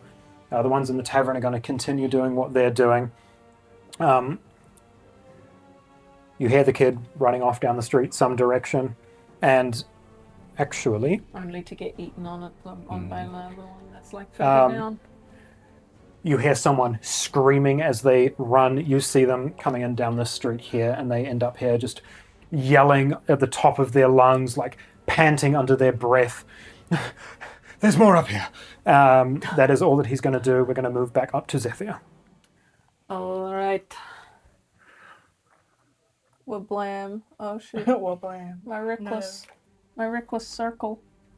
All right. Yeah. Moving like a half step forward as she gets ready to do another big wallop of a swing. Yeah. And just wants to just go halfway upwards up this creature and just give him a really good slash. Absolutely. Still raged. Yep. Reckless as well. The whole Slash, shebang. Grab the cash. Yep, that is a dirty 20 Yes. to hit. Absolutely, that will hit. Alright, so Savage Attacker, either an 8 or a 9. I take the 9 plus the 3 is 12. 12 plus the rage damage is 14. Plus Frenzy is another 3. 17 slashing damage. Amazing. Another woof swing of the blade, and another one cleaved the black ichor, receding, a withered corpse now on the ground. The corpse hasn't even hit the ground yet, and Zephyr's already barging in, pushing it to the ground to put herself in front of this one. Yeah, absolutely. Yeah. Ready to take another swing when it gets to that. Of course. And that'll be Zephyr. And we'll move down to Fang here. What you got in the tank, bro? She's gonna turn both daggers in hand. She's gonna take a deep breath and bonus action steady aim, Yeah, totally. so she'll get advantage. And she's gonna stabby stab. Let's see it. Beep. That is 25 to hit. That'll absolutely hit. So D6, D4, plus 5. 5, 7, 14. 14. I was off. Math. 12. 12 piercing. 12 piercing. An open wound under the cloak that you've already made in this creature as it runs up in your direction, and the dagger pierces in, slices through, and it falls to the ground as well. That guy there. Clean up And crew then right she's now. gonna turn around to the person running this way and say, "Idiot! Stay away from here!" You just see like panic on his face, and at the end of your turn, you hear why. Just hear from down the street somewhere. It looks like he was running away from something much more terrifying. And we're going to move down to Azrael here. What's the thing from Last of Us? The bloater? Anything but that. That's what's coming this way, I can guarantee. I saw the look on the watchman's face. Yeah, he was 100% ready to like start blaming you, throwing bolts in your direction. Immediately his attention was drawn elsewhere. He no longer gives a shit that you are here.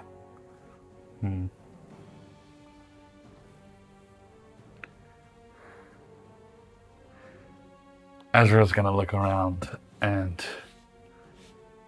seeing that this one is handled. Oh, yes. He's gonna try figure out a way to get ahead of the situation, because this place is fucking awful, and everywhere we've been has been fucking awful. 1, 2, 3, 4, 5, 6. Yeah. Azrael's had a day.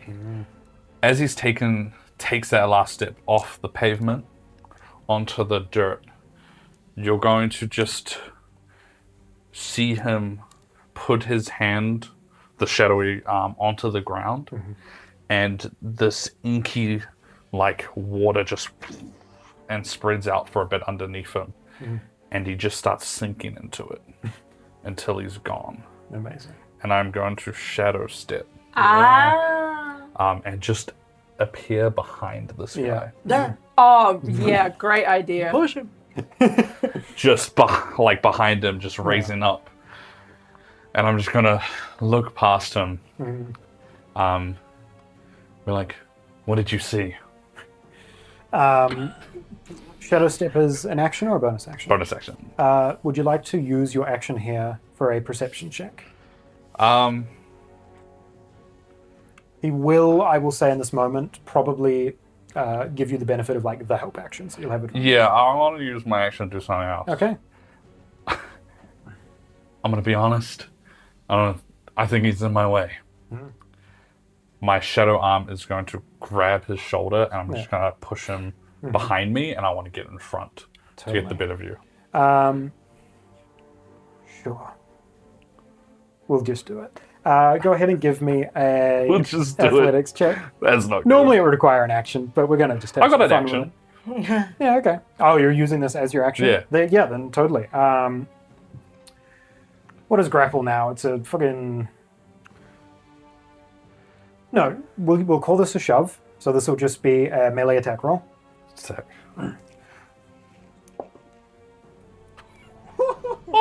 Net 20. That's Oh, the first yeah. nat 20. Off the root. Where do you want him to end up? I just, honestly, with that, like, just as the shadow arm reaches out behind him, Yeah. he probably doesn't even, like, realize it starts getting bigger and bigger, and it just onto his shoulder. I'm just going to throw him into, like, the back rail. Yeah, 100%. He's prone from that. And I'll take Take the this. step up. On a nat 20, what is your goal getting up here? I liked his, like, area of Yeah. being above, and I just want to just see what is happening. Where are these things coming from? And do I need to worry about escaping or staying and fight? Okay. I'm going to break initiative a little bit here, just to get everyone to make a perception check for me. Azrael, you'll be making it with advantage. I'd roll 2 dice. Perception. 21. I'd like to use an ability. Yeah. Ooh. I'm going to use an ability which I won't name, Yes. but I get to roll a d6 after seeing the results and add it. Of course. Oh. 19. So 13. So we've got a 19, a 13, and 21. 21. Amazing. Each of you glancing around. I'll say from where Zethia is, it's a little bit harder, but you catch glimpses. Moving down this street. A horde of these creatures, 8 or so of them, is the least of your troubles. As from one of the nearby buildings, the front door bursts open, the frame around it splintering out and moving into the street as what looks like enough flesh to have been 3-4 people. This wandering mass, bone that is sticking out of this like black ichor-covered skin, a head that is like morphed and congealed, bits of bone and other people sticking out of its back. About 10 foot tall, bursts out onto the street, joining with this small horde. They will be here in the next round of combat.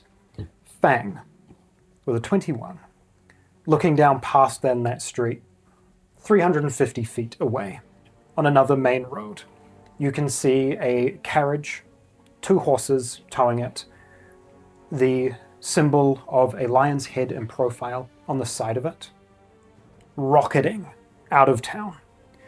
You watch as an individual, looks like some sort of like tabaxi hyena folk, slashes one of these maddened townsfolk and kind of grabs onto the back of the cart, and it is moving. It is gone. And we are... Is there anything else that's happening on Azrael's turn? No, he just looks over and sees Everywhere is fucked. And I enter. Amazing. The watch behind you will kind of stand up a little bit. You might get a crossbow in the belt. You hear the last little bit of the crossbow click back. Tell me who you are right now. I'm just wandering through. I'm not here to call. I'm just wandering through. He will fire it at your feet, splintering the floorboards of this balcony, and will go to load the next bolt. That'll be him. Oh boy. We begin to see. You just see. Now I'm in a confrontation. Yeah. You're just having a time. Walking down this road, several more of these creatures. Oh boy. Going to say that they're going to run up at a full sprint just so we can get them all on the board here. Ooh. No, that's the one that was in the tavern. The face on that one. And lumbering up behind them, heavy footfalls. You can see like thick metallic chains dangling behind it, like the people or this entire creature was at some point tied up as a hulking brute of one of these abominations steps into the street. And Oh, we're already there, right? that large one, this like bone protruding from a broken arm, is just going to lash out at the commoner that had run down the street. That is going to hit. You watch as this clawed bone pierces through his ribcage, a cough of blood, and it just pulls it back as this commoner just falls to the ground dead. That is all of the mad ends. They will have all used their actions to dash up here. The big one got there just after. This commoner here, finally able to get his wits about him, is just going to run as fast as he can in this direction. Is going to take an attack of opportunity from one of them. Natural 20. As he goes to run away, this, again, another one that's arm looks like it's split open. This big hand just grabs his face, and you see viscera sprayed against the building next to you as he does not actually make it quite that far. And we're going to jump back to Zethia here at the top of initiative. Some blood on you. Oh my god.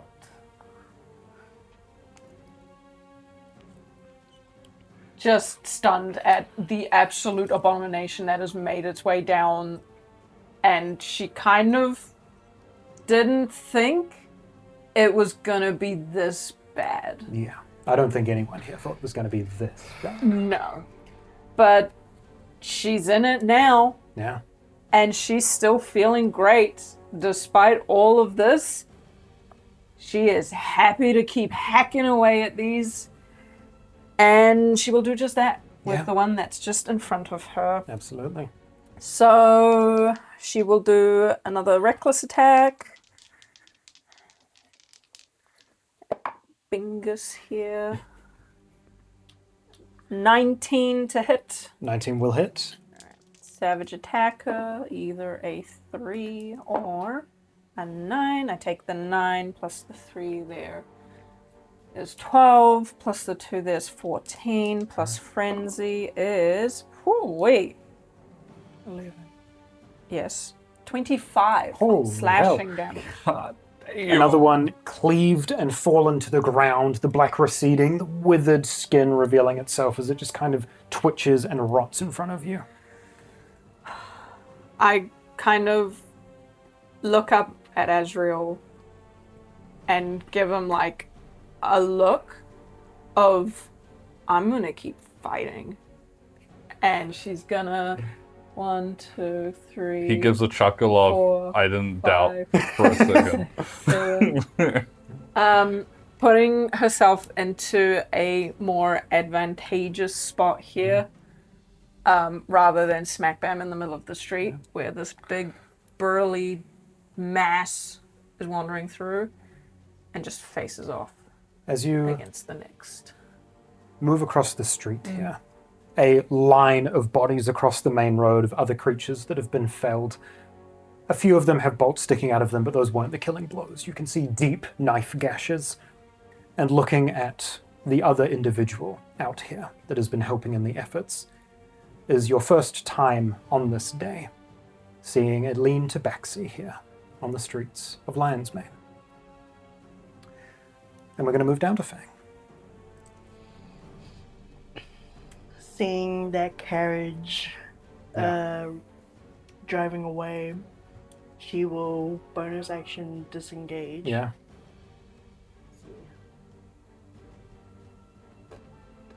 Three, four. And she will climb to the top of the tavern and try to go as far to the edge of town to see where they're heading. Yeah, so you clamber up, jump onto the roof. I'll say for this round, do you want to give me another perception check here as you get up on the roof, getting ready to move after it? That is a 25. 25. Looking out, you can clock this carriage, even in the round that you've been here. It has moved a good 60, 80 feet down the road, is a good 400 feet away from you, heading for kind of like a side exit that heads south out of the village. It would be incredibly difficult to catch it, but you could try. Is there anything else that you're doing as a bonus action on that turn? I can freely double speed. Yeah, yep. And then I can action dash. Amazing. And you're going to start... will you move across rooftops here or start moving down streets? Rooftops. Okay. Do you want to give me an acrobatics check then for this a lot of movement? though. What's your base movement? 30. 30. 16. Acrobatics.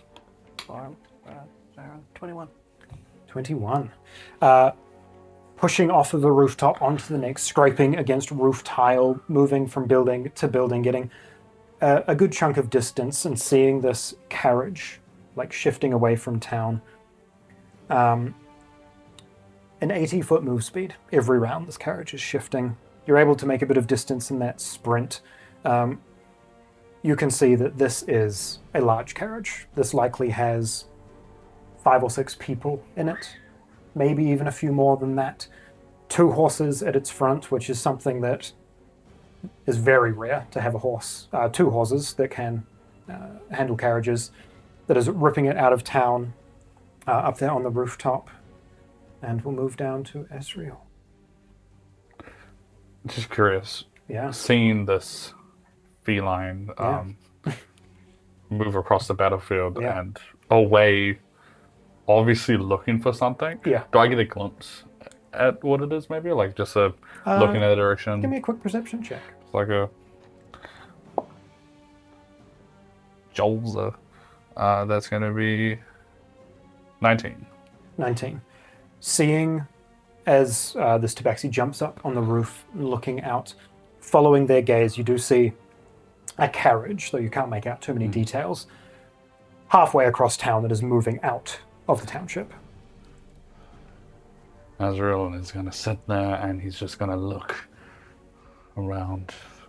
He's thinking, and then his mind goes to a thought, and just the shadows in his arm burst out more, and the shadows kind of around him start getting a little wilder before he calms down. I'm going to walk towards the watchman.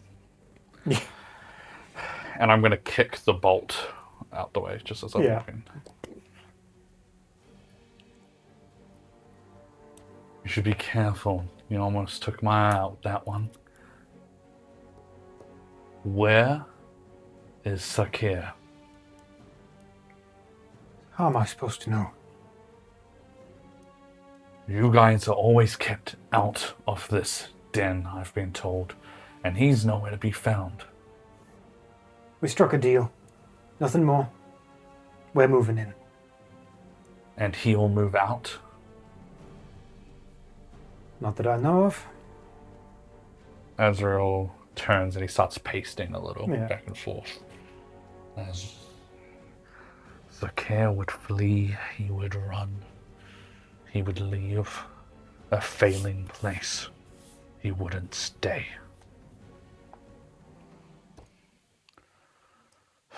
This anger comes over him, realizing. Thinks back to the cart. What direction did it go? South? South. What is south from here? Shit. A couple of days as a village and one of the major watch cities. A few more days on beyond that.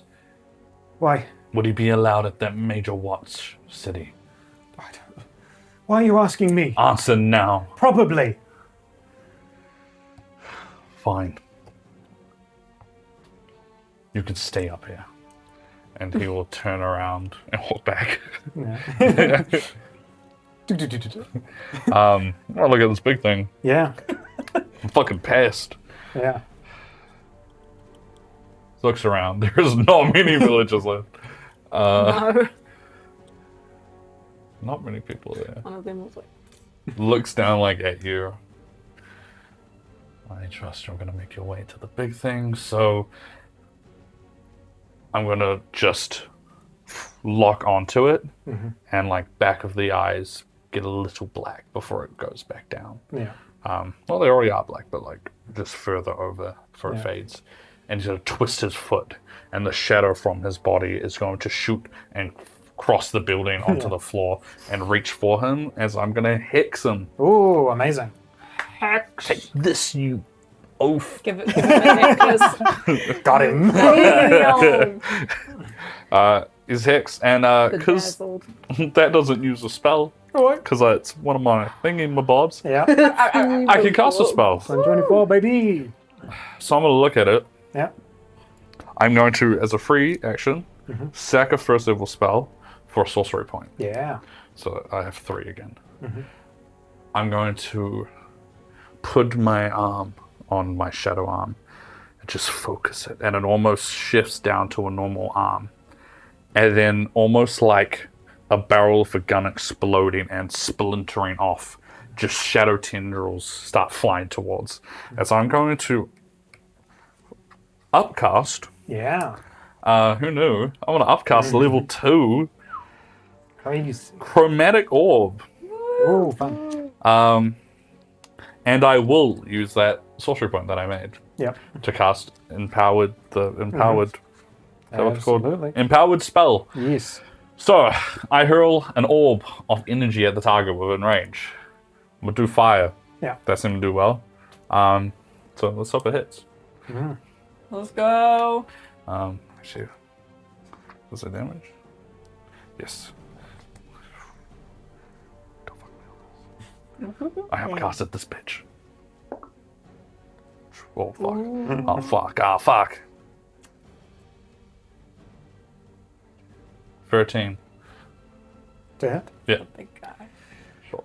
This shadowy tendril lashing out, this giant creature lumbering down the street, a body falling from its arm as it looks up at you and with shadows across its face that is going to hit. Yes. I was like, not my level 2 spell slot. I don't got many of those. I used one already. Alright, that does a lot of damage. Yeah. He's dead now. No. It takes 3d8. Yeah. If I roll 2 or more 8s, Yeah. shit gets to bounce off and hit someone else. Amazing. And I used my sorcery thing, so I get to re-roll all of those 3 8s if I Yeah. wish. Yeah. Damn, okay. So, Yeah, because you get to reroll each dice once, right? yeah. Yeah. Any dice, and I have. I get to. Let's pick another D8 now. Oh, what's the pretty one? We'll take this one that I can't really read. Perfect. It looks like shadows. Shit. Okay, that one's pretty high, but I'm gonna re-roll all 3 Yeah. because I want 8s. Did he get them? I did not. Damn. Damn. Was that a higher number? The gambling man. No, but I will re-roll this one because I have. No, I only have 3. That's all right. Yeah. Not much damage. Oh, he's hexed. He is hexed. Hey! Well, it's another d6, yeah. Who knows? That's 15 damage. Amazing. And just explodes out. It just tendrils uncontrolled. Like parts of the roof are hit on its way, and it just hits off tiles and just... This impact that would have torn one of the other creatures into impacts this creature on the back. You can see the flesh like tears and singes, and it just looks up at you, this long tongue drooling out of its mouth. Just... Its eyes go back to the people in front of it. Azrael starts trying to calm down. He looks down. This one could take a hit. Good luck. And he'll end his turn there. Hell yeah. We move down to the maddened. I think it looks pretty with the hex on. Oh, I should choose a thing, right? Little chain. I'm gonna choose strength. Oh shoot, are they trying to get into the Oh, thing? yeah. Oh no! I smell the flesh. 2 of them run up to you. 3 of them run up to the door. The ones at the door, they're gonna... He has disadvantage on strength checks now. Nice. That's nice. I don't think I'm going to be grappling. Yeah, just what you wanted. You see 3 of these maddened walk over to the door and just start Oh, wailing on shoot. it. You begin to see splinters. The door doesn't give just yet, but another round of that much damage, and it definitely will. 2 of them run up here to Zephyr and are each going to take a swing. I didn't think they'd go for the door. 10 to Otherwise, hit, I would have gone there. No, that misses. and an 8 to hit. That misses. as Both well. of them running up, arms flailing around, trying to get a grip on you. You pull out of the way of both. Actually, did you reckless? Oh shoot, I did. I'm just imagining these 2 Russian Zephyr. She's just looking Natural up to 20. God. I did not expect that. Yeah. So one of them will hit with a crit. With a crit! Yes. So that will be 11 bludgeoning damage. Half to 5. Crits don't exist. As an arm lashes out, clips your shoulder, and it aches. But you're able to push that off. Damn, not the shoulder again. That hurts. Yes. Bring it back. Not bad. Bring it back. Please no.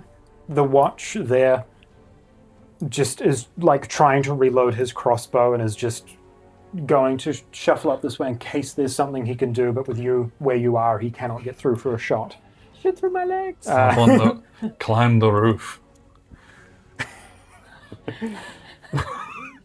Oh. Shit. The big one. Slow but lumbering through town here. One large hand that looks like multiple fingers have curled and congealed into a single fist. The other, an arm that has snapped and the bone has shot through like a weapon, is going to take a swing at you.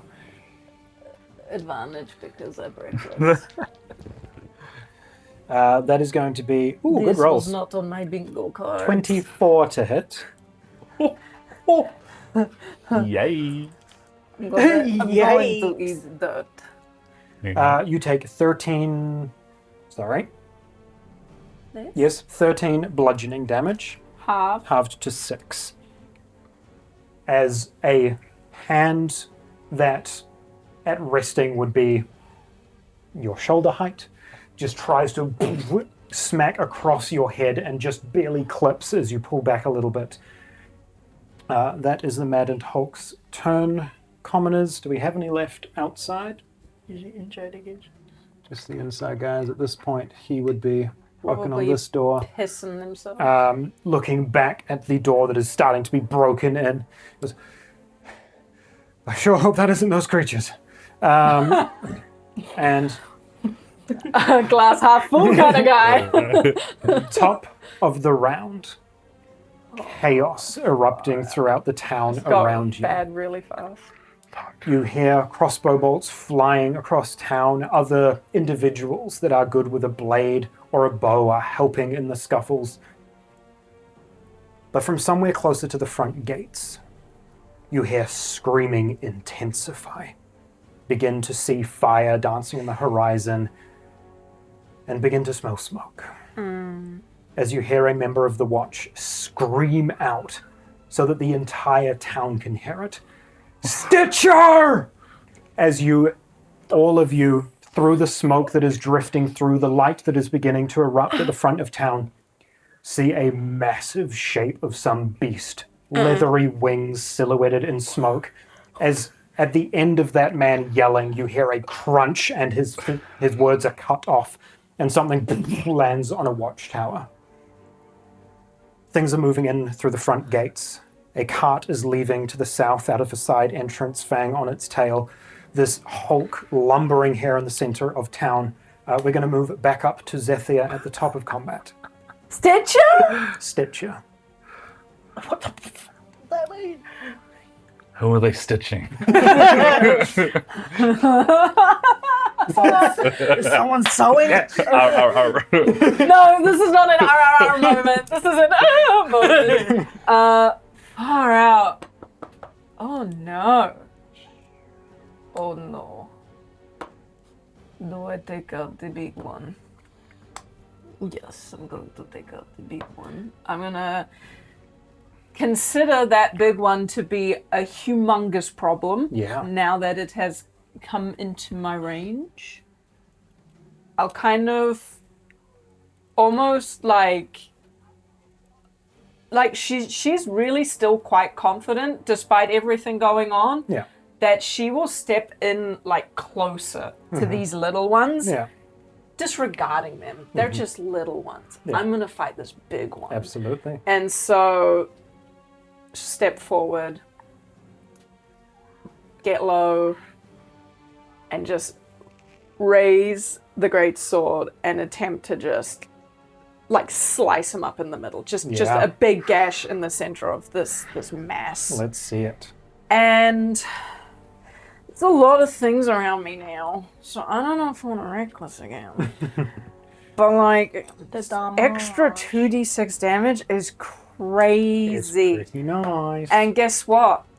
Zethia feels like she can keep going for a little while longer, so she's going to friggin' reckless again. Barbarian. Oh boy. That's a 13 to hit. 13 will hit. All right. It's nice seeing someone else get the Bjorn treatment Yeah. of being stuck in the middle. Yeah. Yeah, you're safe up here. These things cannot climb. I saw that high ground. I went, I like that. You know, that's nice and all. That's so nice. How lovely. How lovely. So savage attackers, so either a 10 or an 11. So 11, so 3 is 14, Yeah. plus another 2 is 16, plus 9 is 25. Oh, damn. So 25 Hallelujah. slashing damage, but it leaves me open as hell.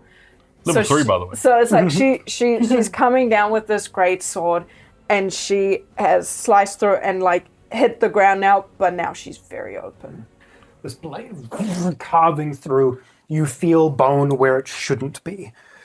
As you get through the shoulder, the snapping of a rib cage somewhere in its upper torso, Not the rib cage. down through flesh, hitting, snapping bone, impacting the pavement. This large gash down its front. You watch as that inky black flesh just kind of melds back together up its torso. A grievous wound, but it is not yet bloodied. Anything else from Zethia? But like the damage was The damage still, went through. Okay, it's It is just just, really at this point, still unfazed. okay. Holy. Anything else? I haven't used a bonus action yet, Yeah. have I?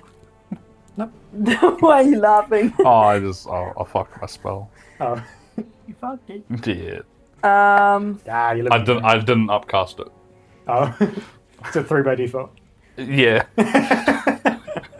Can I just level 1? Yeah. Considering the fact that I have Reckless and I'm surrounded by 3 creatures that'll get to go first before I get another turn. Yeah. Zethia's gonna look up. How high is that rooftop here? Like, how high is this bit here?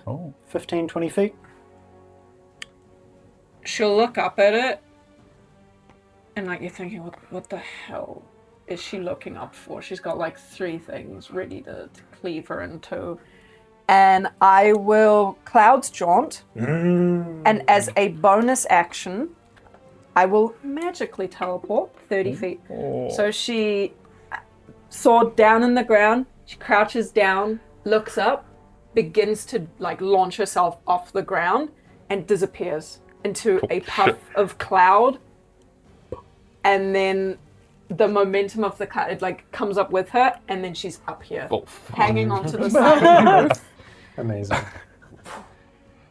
I guess we both held certain tricks. Yes, well, I had to use this trick, otherwise I fear that I would have met a very grisly end. I'll be honest with you right now. We're definitely allies, but if you need help, I'm not the type to rush in unless you ask. I don't mean that in a dick way. That's just how I am. I understand. I can take more of a hit than you can, and I look at your, like, gaunt. You haven't eaten? How can I trust someone that hasn't eaten? You probably have. As you say that, you're teleporting up to the rooftop, this lumbering creature and the two around it. You watch as you go to jump, just his fist comes down. Pavement is shattered out from where you were as you finish that little conversation. Anything else before we move to Fang's turn? No. Okay, then we jump up to Fang here, slightly removed from the battlefield, a few rooftops over, seeing this cart leaving out the south entrance. What's Fang doing at the moment? Am I able to discern where that yell Stitcher came from? Yeah, absolutely. Do you want to give me a perception check? Yeah, I forgot about the Stitcher. No. 18. 18. Oh, it's so cooked. Perched up on top of a rooftop, kind of getting to the highest rooftop you can find in the vicinity, seeing this cart leaving out the south entrance, looking over towards the main arches, where the watch banner was hung from the wooden archway that signifies the entrance to town. The banner is on fire. The front fence is on fire. Oh. The two watchtowers that sit either side of it are engulfed in flame and smoke. In the top of one of those towers, you can see a shape, some creature, some beast, wings, multiple appendages that are moving in shadow here, is standing up there with what looks like half a person in its mouth, and you watch flame erupt from its mouth. But that is not the thing that concerns you most. Walking into the main gates, Stitcher did not refer to the creature in the watchtower. For fuck's sake. Stitcher referred to the 3 people that are walking through the main gates, not giving a shit about the fire. Leading them in flat, soft grey robes. Old. He's elven, but he looks like a human in his 80s. Bleach white skin, liver spots all over his head, fully covered in this cloak, mouth covering pulled up to cover his nose, big heavy-set goggles, white robes as he walks in with 2 people behind him in black and silver combat majorum robes. 3 mages are walking into town, and they have brought some horrific creature with them. The one in the front in the white robe you can see is pointing frantically down a few side streets, commanding the ones behind him. They are looking for something, and this chaos has meant that they have had to act now. Is there anything else Fang is doing while you're up here? Great.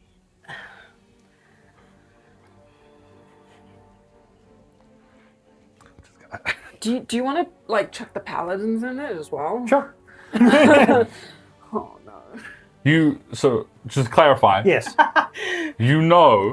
This is episode 1. Yes. And you can run. Yeah, so I'm like, You guys have a little altercation going on here. This whole town's and shit. Yeah. How far away is the carriage from me now? You darted Just fucking gone. how much in your last turn? 90 feet? Get out Yeah, of here, or like cat. I There did you go. my double speed and then I did a dash. Yeah, so 120 feet. About Faster than the thing, I should say. 300 feet away on one of the main roads heading out of town. How many times can you dash? Twice. Twice. But with feline agility, I have to move 0 on a turn to use it again. Still, the fact that you're faster than a cat is insane. Yeah. Yeah, I'm going to dash and then bonus Yeah. action dash. All right, so keep running. The cart gaining on you a little bit as you move that 60 feet. 60? I can always. Oh well, No, because it would. Are you movement, action dash, bonus action dash? Yeah. Okay, so continuing at I 120, think like now 90 his feet mage speed, is here as catching well. up with that cart, slowly gaining on it. Seeing it continuing to head out of town, then we'll move down to Azrael. Shit. You're next to me now. I had one bite of bread, by the way. This thing's here. It's got my shadow kind of like, as it's moving, it's almost like tendrils keep trying to grab it and like fall off, and it's trying to like keep climbing on it. Very like venom symbiote. Do I see these stitches? You do not. Fuck. If you would like to give a perception check as you hear more chaos, you can absolutely use your action to do so. I was going to say, we're all only aware of the big creature that's landed on a watchtower, eh? You essentially saw some shape silhouetted Yeah, in okay. smoke, right? Fang's the only one that's got eyes of anything else. Okay. Okay. Return to the watch. Yeah. This place is falling apart. What the fuck is happening? What are the stitches? What's going on here? You think I know? I assumed you had some fucking grasp of this place. I just got here. And we didn't? Fuck. I He got you there? want to be mad at you. Listen, we came here for information. I don't think we're getting any more. Do you think who you're after is still in this town? No, they would have left by now. I am pretty as sure as fuck that the one I'm after went on a carriage and just fucking left. I think it's getting very, very bad here. And I don't say that lightly. All right. At any point, has anyone screamed for help? You used the exact words. No.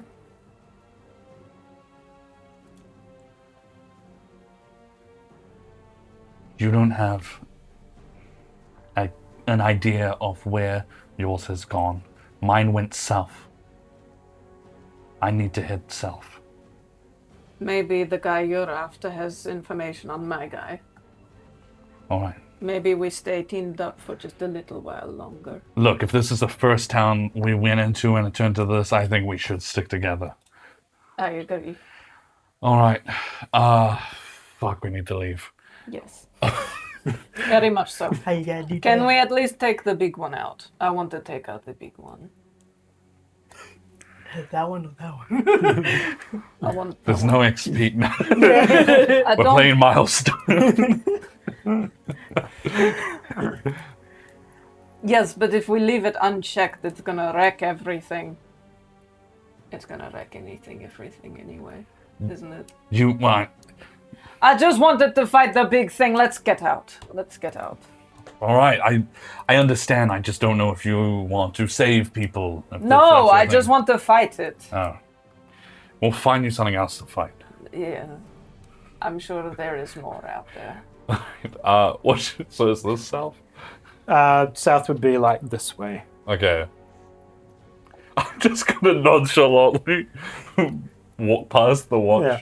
We go to the other side of the rail and just like walking away. Oh, that's pretty steep fall, isn't it? I'm gonna. Can I like hang off and just drop down? 20-foot drop. Oh shit. 20 foot. I got nothing for that. I will say, terrain doesn't necessarily represent it. There would be a hatch in the roof to get into this house, but the only door is where these creatures are currently swarmed at. Yeah. So pick your poison. Fuck, I really thought I'd have something for this. Maybe a 15-foot drop if you're careful.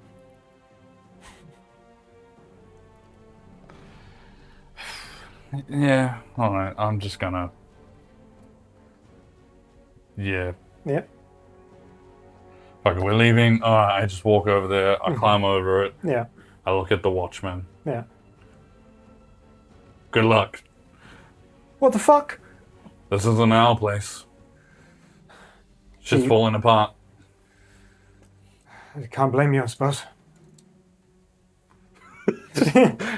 Go ahead, give me an acrobatics check to see if this is going to be 1d6 or 2. DC 10. DC 10, you say? I fucking failed. Cool. 5 bludgeoning damage as you land on the pavement. Feel something twist under the weight. Not used to falling from heights. Bit of a sore ankle, but able to push through. And where are you moving? I'm just gonna continue stealth is what I gathered, so I'm just gonna keep heading that way. You keep heading south.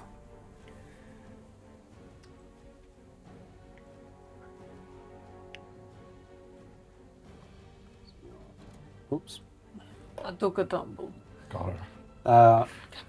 The small ones are going to head over to the tavern, help break this door in. The big one is going to Feels move bad. for the supports that are holding this balcony up and start slamming into it as Zethia and the Watchman both kind of grab guide rails around this balcony to hold on for a moment. The Watchman is just crying. He's crying. At this point, this guy looks like he may have well fought on a front line. He has never witnessed an apocalypse. He is unsure what to do with himself. The maddened townsfolk. But this is what it is. A hole splinters in that door, and 3 or 4 of them flood into the tavern and begin pushing through to the commoners that have barricaded themselves in here. The other door is no longer an exit for them. They are trapped in there. We are going to move down, move back up to Zethia here.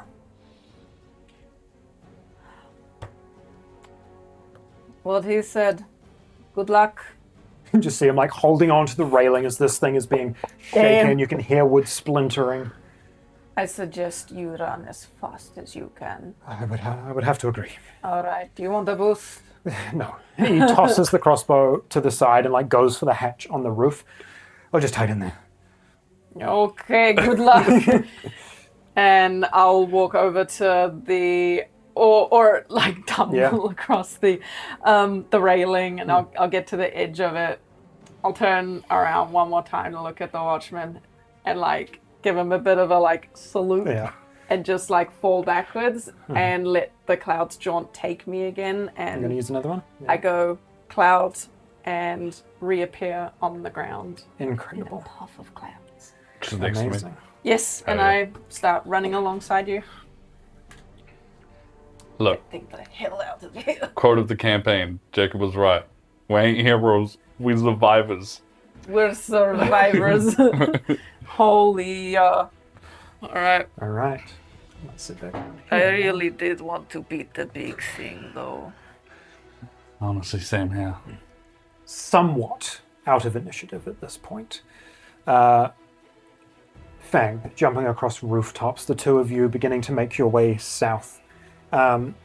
Is Fang trying to catch up with the carriage, or do you have a different goal moving in that direction? Just trying to stay like within sight of the carriage, as well as like tracking like its trail as well, but trying not to be noticed. Of course. Go ahead and give me a stealth check. Oh, not enough.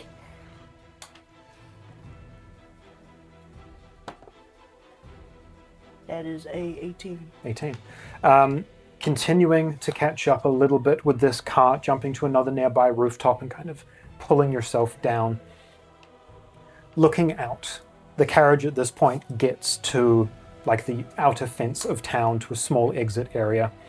You can see some like low-ranking everyday member of the Lion's Den standing at that exit, fearing for his life, not sure of what's going on. You see the cart stop for a brief moment. It looks like some kind of quick discussion is had, and the cart continues south and moves to actually meet up with the main road as soon as it can. And you watch as these mages continue pushing into town.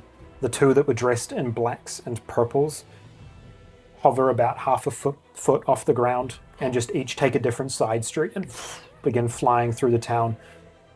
As they are passing by these creatures that have taken you a round or two to fail in combat, you watch No. as they are traveling, taking down 3 at a time as bursts of arcane fire leave their hands. Just boom. Flames begin to erupt around the whole town as they are on a warpath here. The one in the white robe has not moved much past the front gates. And as you two are running south, like down one of the main streets, you catch a glimpse of him down a side street as the huge creature that was up in the watchtower lands next to him. The arc of its back is taller than this man is. This huge lion body. The back legs are like hooves of a goat. Big leathery wings stretch across its back. 3 heads. A lion, a goat, and the small curling head of a red dragon, flame licking up from its mouth. As he just puts a hand out and it kind of nuzzles into his hand a little bit. And then he points and it takes off, flies down the main street. And he continues walking at a leisurely pace into town. Can I want to take a moment to just look him up and down. I want to... Ezreal is... he's interested in mages. Yeah. And he wants to just see who this is or what they seem to be. Go ahead and give me a perception check here.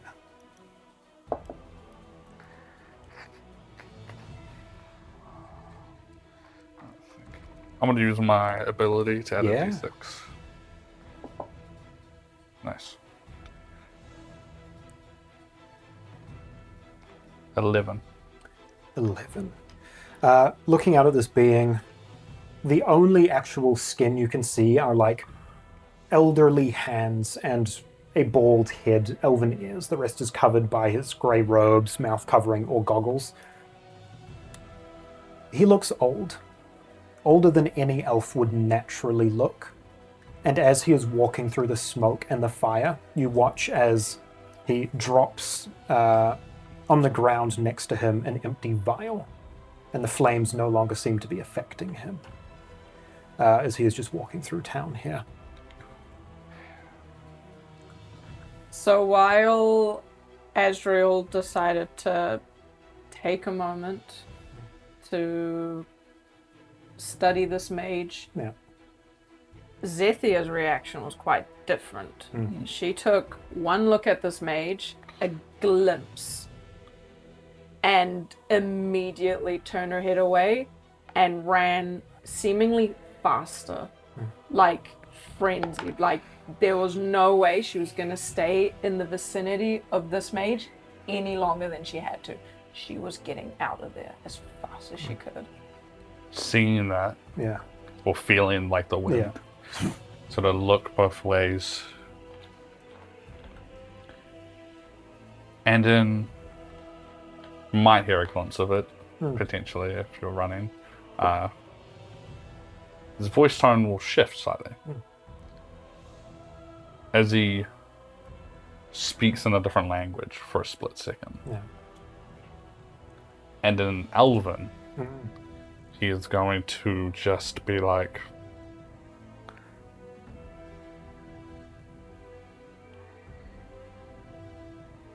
everything here is, what would they say?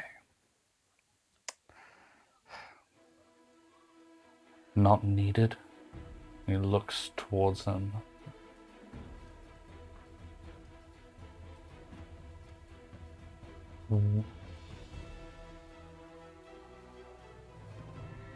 How many numbers? And he'll continue running to catch up. Running At to least catch as an up. album. Incredible. As the two of you continue heading southbound through burning buildings at this point near the front of town, Fang, back up on the rooftops, seeing that the carriage stopped briefly. This individual, low-ranking member, looks like a low-ranking member of the Lion's Den, standing there like he's just been given news that they're abandoning ship, right? Like he doesn't know what to do with himself and is just looking around confused, like he's gotten information that he doesn't know what to do with. What is Fang doing here as the town is burning around you and the cart is continuing out of town? Is that Lion's Den member going with them, or are they leaving him behind? He was left behind. There wasn't even a moment where they thought to pick him up. I'll wait until the carriage gets further away, and then Fang is gonna try and sneak up on him. Yeah. All right. Moving to the outskirts of the village there.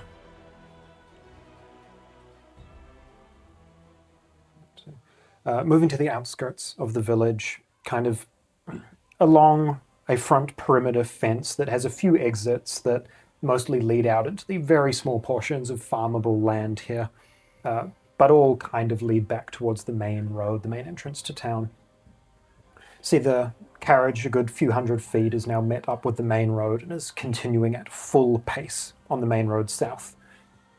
This individual is just kind of sat down, like at the fence, and is just looking up at the sky, seemingly having given up. He's laying on the fence, right? Yeah. Fang will sneak up on the other side of the fence and, like, fit her hands through the holes and will stick her dagger against his neck. I don't want any trouble. What did they tell you? Looking down at the dagger at his neck. I can't. She pushes the dagger closer into his neck. Can I get an intimidation check, please? And take advantage here. Absolutely. It's already a Make 'em bleed. That is a 14. 14.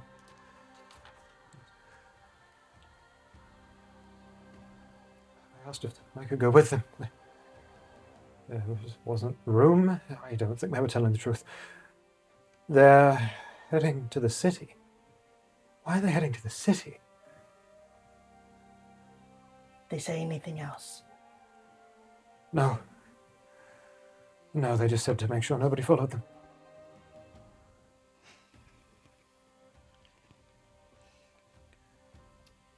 Who was in the cart? I mean, I've only ever met a few of them, but I'm pretty sure it was most of the inner circle. And Sakir?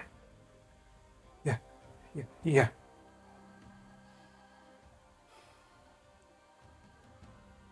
She'll back the dagger away from his neck. Judging from just a back view, does it look like he'll rat out this information? Give me an insight check here. Insight. Dun, dun. 17. 17. This individual is maybe 20 years old. There seems to be this bizarre mixture of emotions in them at the moment. They've given up hope that they're going to survive this night, but they also don't want to die. A blade around their neck was enough to get them to talk. If push came to shove, they probably would talk again.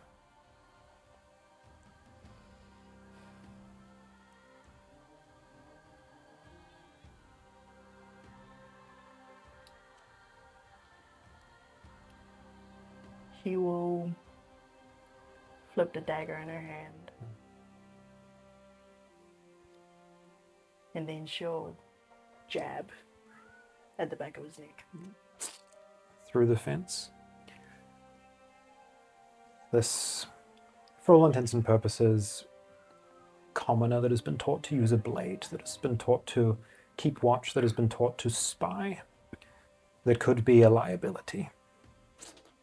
Pierced through the back of the neck, and he slumps to the ground at that fence, watching a cart move into the darkness.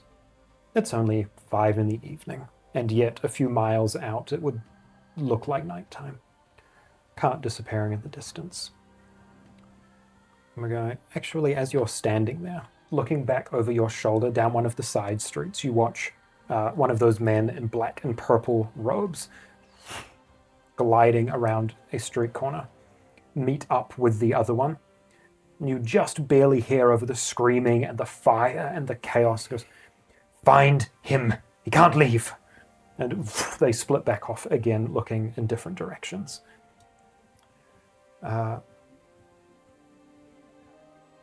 And we'll move back to the two of you here, running through town, moving south to the front gates.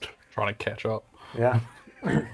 Can I just get from each of you, please, dexterity saving throws, as you are essentially running through a burning part of town here? Ooh, I have advantage on those.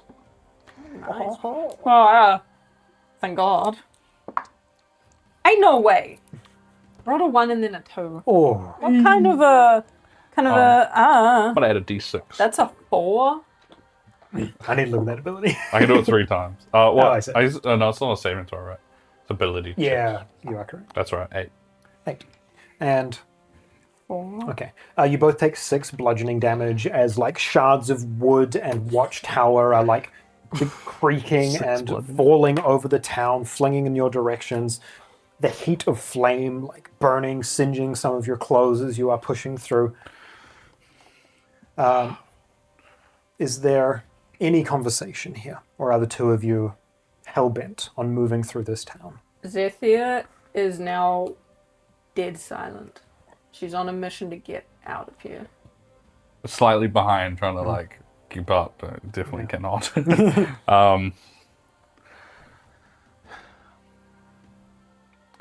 I agree, we need to get out. We can learn some things if we pay attention. She doesn't respond. She keeps running. The two of you continuing pushing through town here. Jumping back to Fang quickly.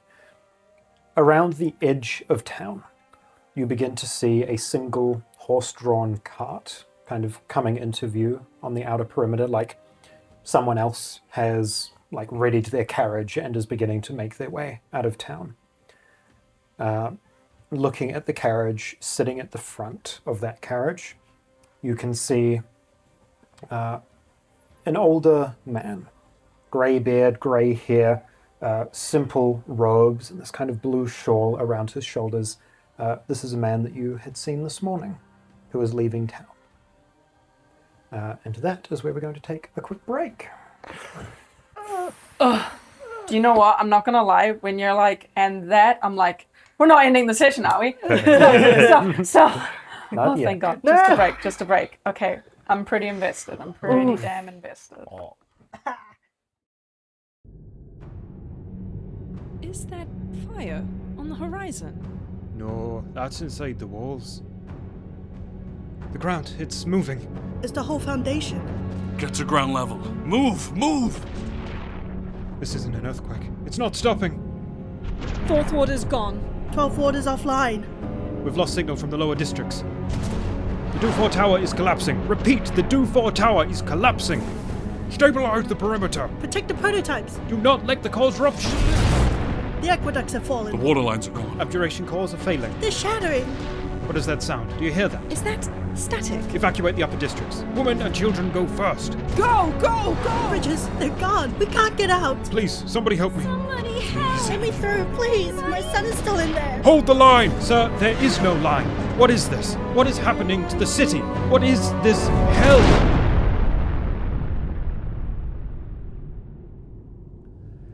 30 years ago, the great city fell. And ever since, Roltaria has known only war.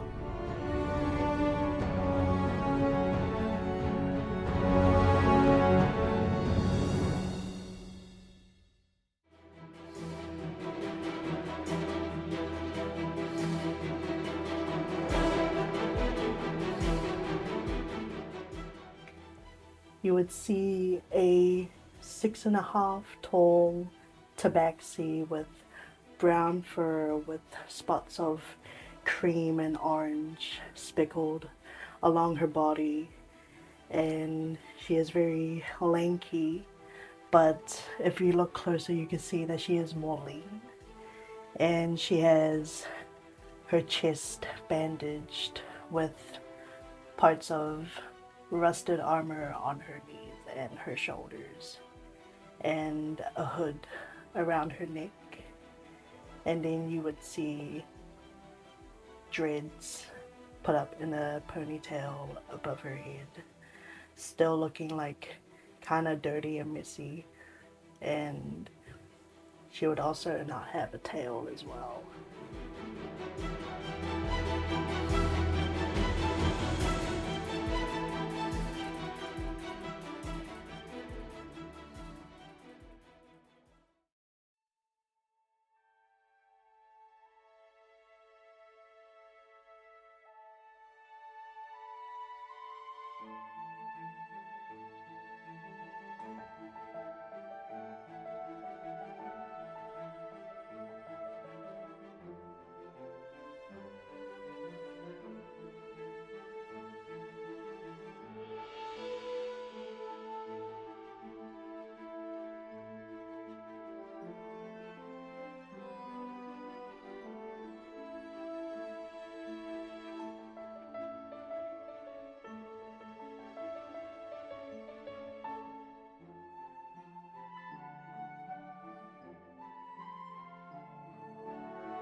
What we see is Azrael.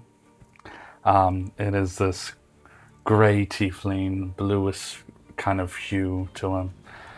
He has his hair going down one side of his face, whitish grey.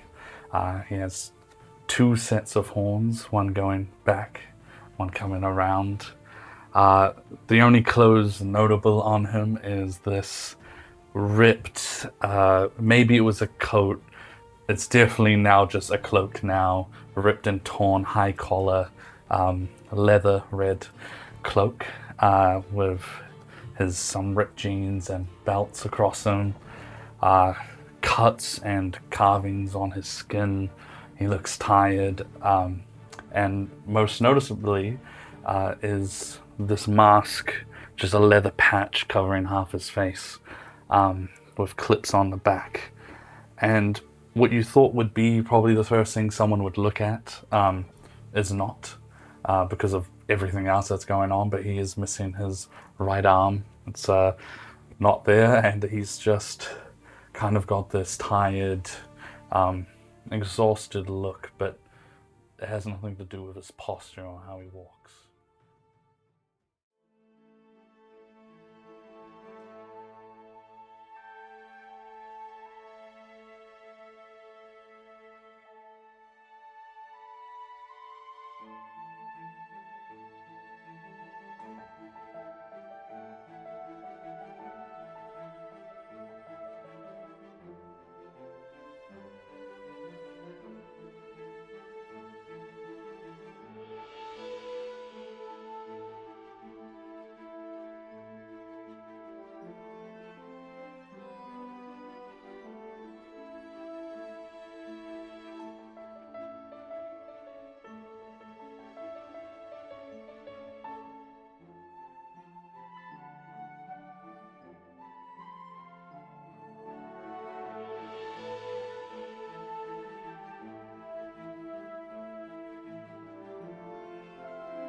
Yep, so you see a Goliath, short for a Goliath, only 5'4". And she is well built, muscly. She wears like a long braid that goes down below her hip that is like a dark blue color, and it fades into like a shimmering silver. In addition, the markings on her skin are also that same shimmery silver color. Her skin a grayish blue, and she carries herself well, considering she's been across a whole lot of dead land and under the beating sun. Yeah, and that is Zethia.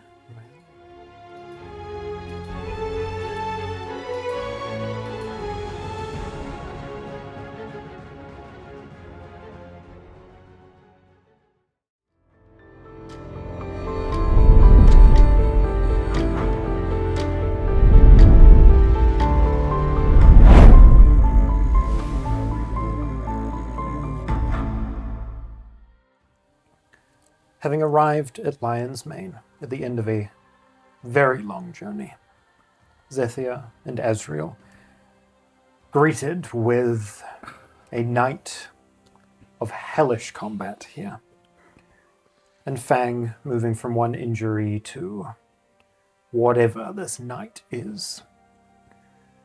Townsfolk corrupted, coughing, turning into undead abominations.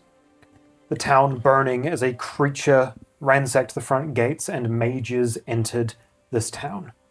A town that supposedly was meant to have no faction involvement, but instead has been taken over, seemingly by the Watch.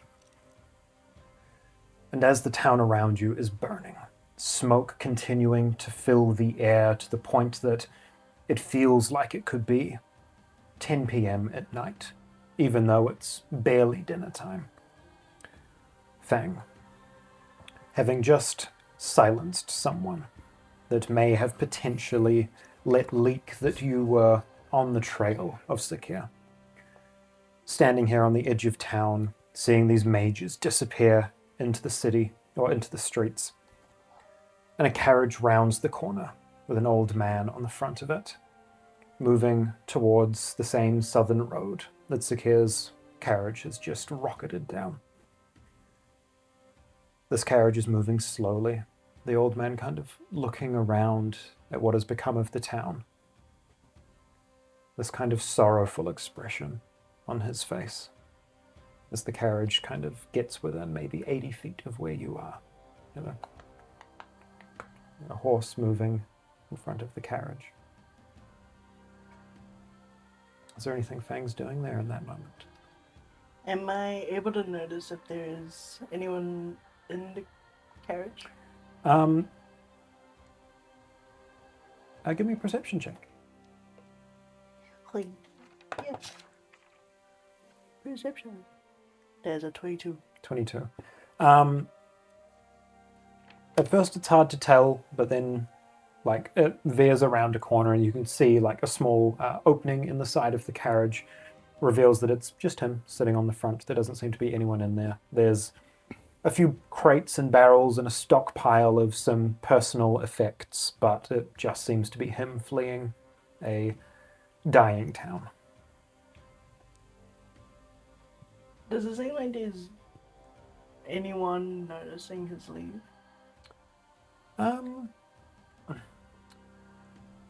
Looking around, I mean, there's definitely a few like common folk that seem to be like paying attention, but are too busy fleeing from creatures running through the streets to like make their way that direction and maybe ask for help, but there doesn't seem to be anyone that is keeping too close of a look at him.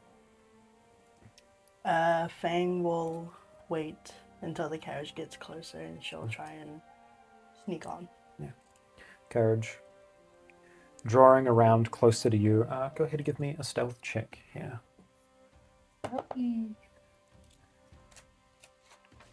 Nope. 26. 26. Disappearing through the shadows and jumping onto the back of this carriage. The old man at the front none the wiser as it continues around the outside of town.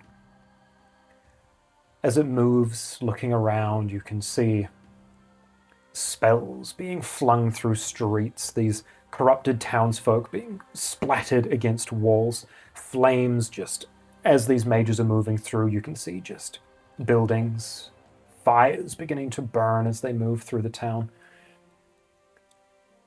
He's just the old man sitting at the front of the carriage.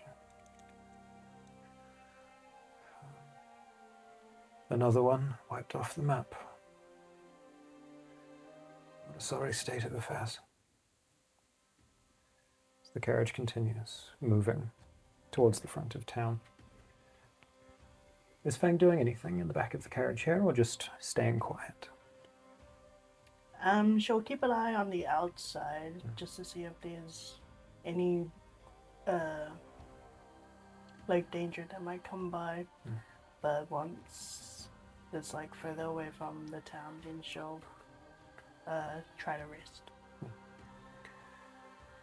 As it pulls closer to the front, Zethia and Ezreal here, sprinting south through the town, buildings still collapsing as flames are roaring up the side. The sound of old and fresh timber, just like that weird like pinging sound that you get from fresh wood that's been used on a building that's clearly this wood has not been like properly dried or otherwise treated to actually be used in construction. And these buildings are going up in plumes of black smoke, running through, ducking out of the way of falling debris. Every so often seeing a watch guard in combat with several of these corrupted townsfolk and other commoners just fleeing as fast as they can, a few of them getting caught by the errant strike of one of these creatures. Running through a side street, there is a brief moment where one of these watch, like, train their crossbow on you as you run past, and you just see as one of these creatures runs up behind them, sinking teeth into his neck, and he collapses to the ground before he can even fire the bolt. Running and ducking out of the way, eventually you get to a fence near the edge of town. You can see miles down the road the barest glimpse of a carriage moving at full speed, and rearing around to your left, moving towards the front of the village to meet up with the main road, a single horse carriage with an elderly man sitting at the front, looking over at the town.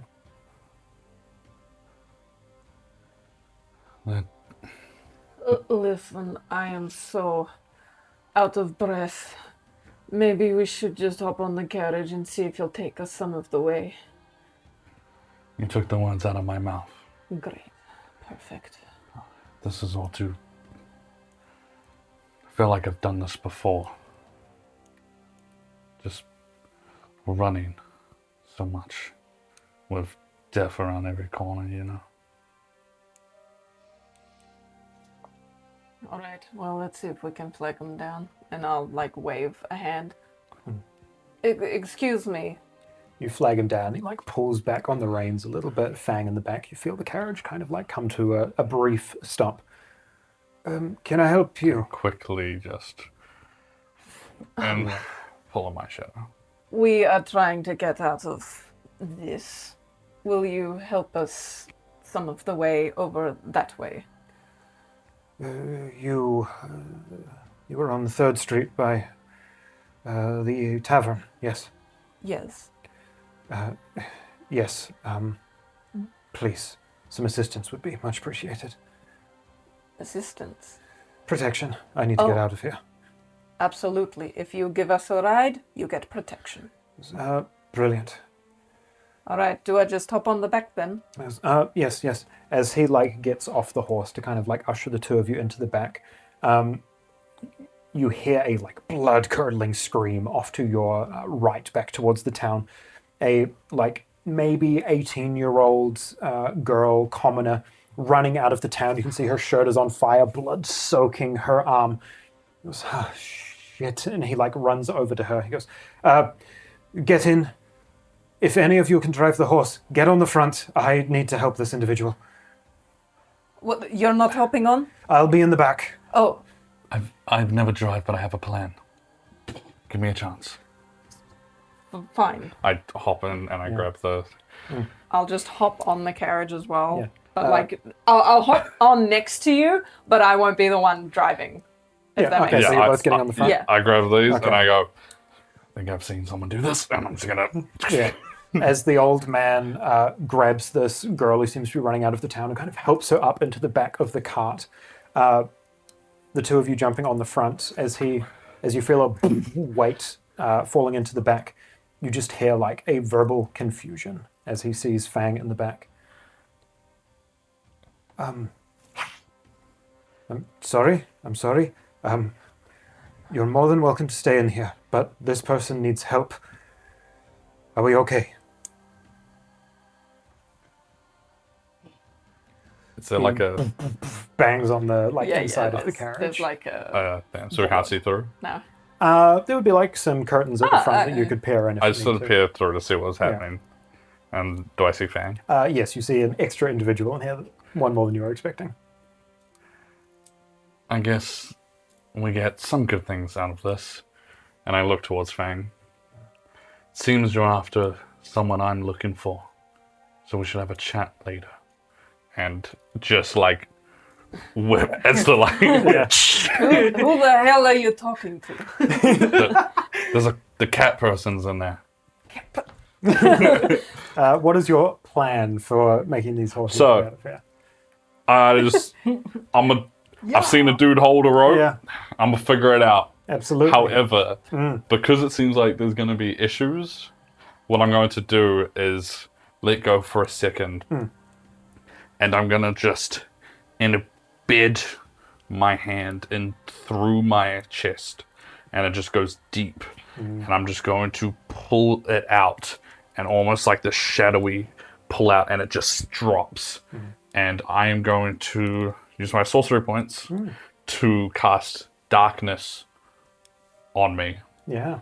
and it's going to just envelop the whole cart. Zethia just shrinks into the chair a bit, into the, like, bench. Yeah. Just stay on, and I will attempt to get us out, because I can see. Go. Sorry, and I just try it, because I can see, and hopefully Yeah. it'll protect us a little. Okay. Are you in any way attempting to shield this to a sense that the horse can see, or are you just enveloping the entire Oh, carriage? shit. Yeah, you need to make sure that horse can see. That's a good idea. A horse there Um, taking over The cart is by kind of 12. big, but darkness is pretty big. Yes, darkness is very large. I'll let the horses have their, like, heads out. Yeah, so you can okay. So this shadow erupts over everyone in the carriage. Zethia, Fang, the old man, this woman in the back. Everything goes black. Even for those with dark vision, where usually you'd be able to make out shapes in darkness, it is like being in pitch black. God, I hate this. The old man just calls out, "What the hell is that? What's happening?" Don't panic. It'll be over soon. It's nothing to worry about. Thank you. Go ahead and give me here an animal handling check. I'm perfect now. Not great, though. How good are you Do you at know what I handling thought you were going to animal? do? I thought you were going to minor illusion an apple in front of the horse. That's such a good so that idea. as the horse moves, the minor illusion moves as well. 12. 12. It's a bit of a rocky start, but eventually get to like veering this horse onto the main road. It's not the smoothest travel. This road is not very well maintained, and not knowing it very well, keep like jutting into like cart tracks, and the whole carriage like shakes a little bit moving through. But with that darkness surrounding, you hear this girl in the back just crying and sobbing. Open wound on her arm, but not that anyone can see it. The old man in the back there goes, "Right there, is that where the wound is?" Yes. Yes. Okay. Treated in the dark. And Fang, a bizarre warmth from in front of you as he begins tending a wound under the cover of darkness. And unbeknownst to most in the carriage, but I would say standing this close, you would know that this is not natural, and he is casting a spell in this moment. Continuing down the road here as this woman's tears begin to slow.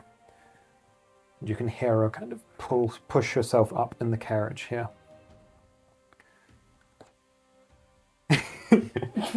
How long are you keeping this darkness up for? The whole time, that's 10 minutes, I believe. So by the time that you get 10 minutes down the road, these horses at like a very light gallop is about probably as fast as you can get them comfortably going. Would Or the we horse, get faster Yeah. if I casted Mage Hand, which isn't concentration, Yeah. and I want to keep it with the horses, and it's the shape of my tail, which is a point, and I just pointing the direction I want them to go to try help them. Sure, I'll say it helps a little bit. It's like- Giving them some sort of point of reference here in the darkness. That's a crazy visual. It's just this compass misty needle. like tail. Yes, Oh my god. Making your way out of town in a carriage. Eventually, a few minutes pass, that darkness drops. That smoke is still drifting down from the north, and the burning town behind you is just adding to the plume of black above you that is blocking out any light that would be coming from the sky. Looking back, the faint flicker of orange and red coming from a town that, like many others in Roltaria, is quite likely to be wiped off the map this night.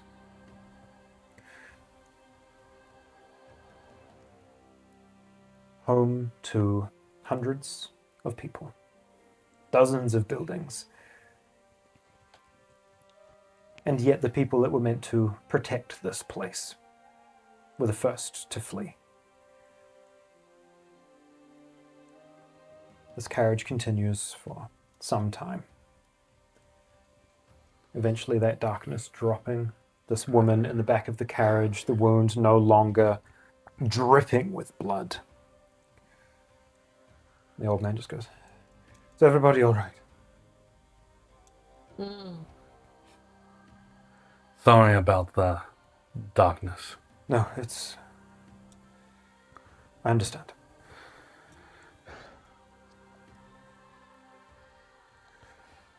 I am Turamir. I don't think I've caught anybody's names. What was that? Turamir. Sort of.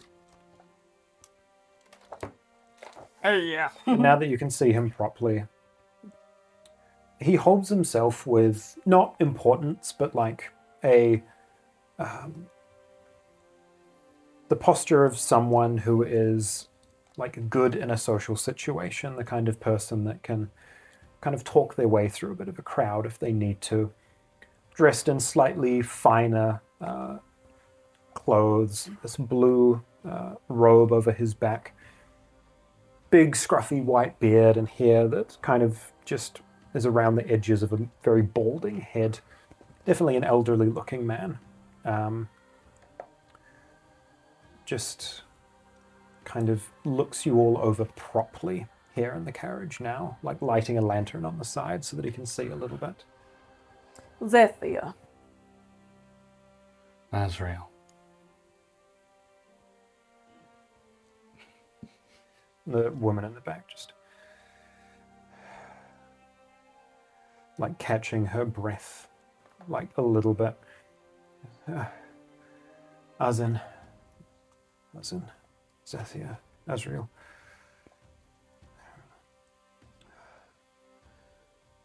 Does anyone know what happened? No. It came out of the blue. I haven't heard or seen anything like that before. The worst part is the fact that two factions ended up there. Do I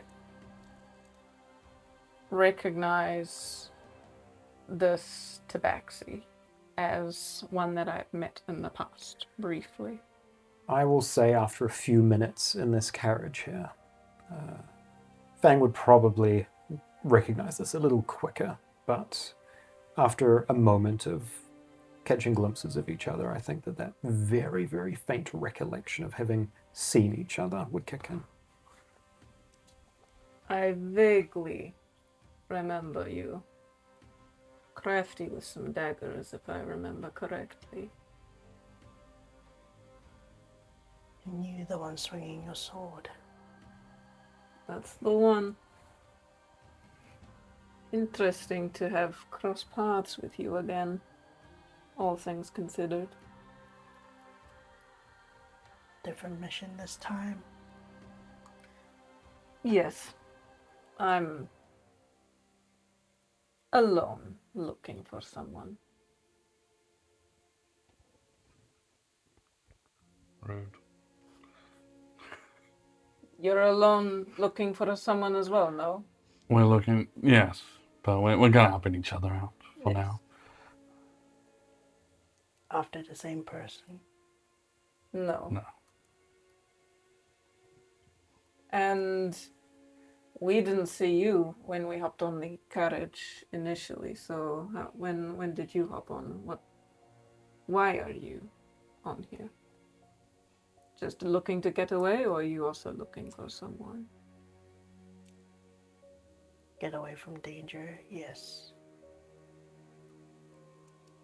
That's it? That's it. I won't pry for now, but I'm sure you're looking for someone. Understandably, tensions are high. The horse looks out to the front, very ill prepared. We'll probably have to set up some sort of a camp at some point on the road. How far behind that carriage are we? The one that we were hunting down? the carriage that had left before you had...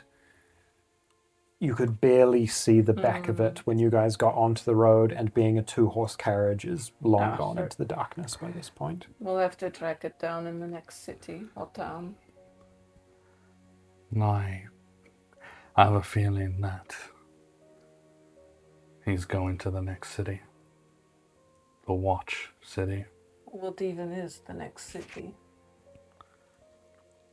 Good question. Do any of you know?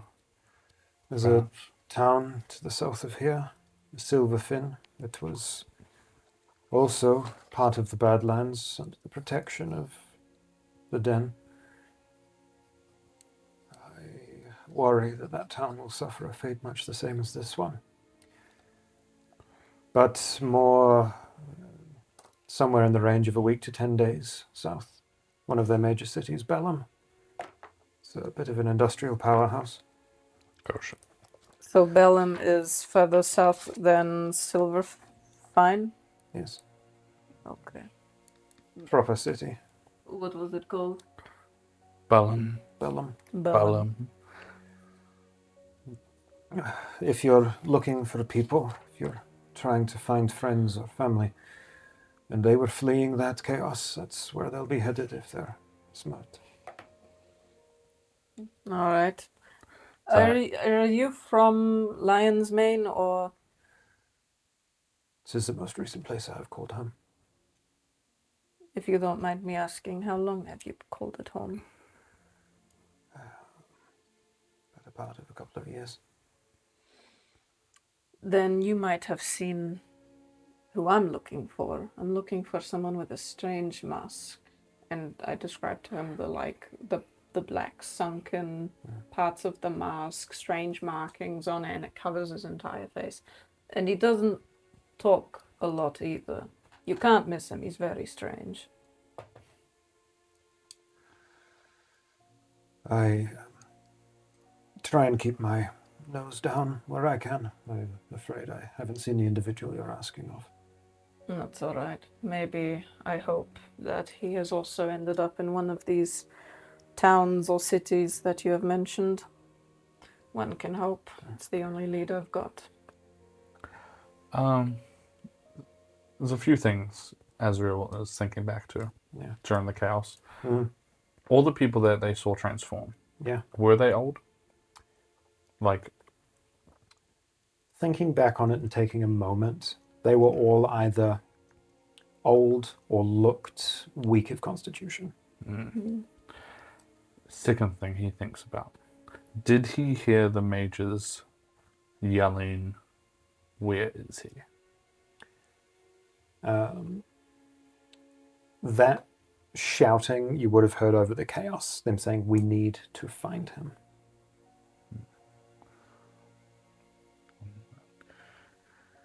It felt like they all rushed in for that. I didn't seem prepared. I was going to say it felt like they were making the most of the chaos that was already unraveling. It gave me that they were out of time. They could have calmly, but I have a bad feeling that wherever we go, if we are following the right path and following Zakir, I think they might not be too far behind. Great. That's what I would put my money on if I had it. Well, then I'd like to get to these towns as quick as possible because I don't want to run into that. No, didn't seem like it. No. And she'll just shut down a conversation very fast. She's not keen to talk about He that. will not open it back up, but he'll be like, "I feel the same way." And continue. She'll give a Cut nod. Two of you quietening down at the front of the carriage. At this point, the old man would look in Fang's direction. How many hit points is Fang on? 14. 14. kind of Pretty good. sees a flesh wound. May I? I'm fine. Of course. He'll kind of just sit against a wall and start sort of mumbling to himself a little bit. Are we all traveling south then? Are we sticking together for now?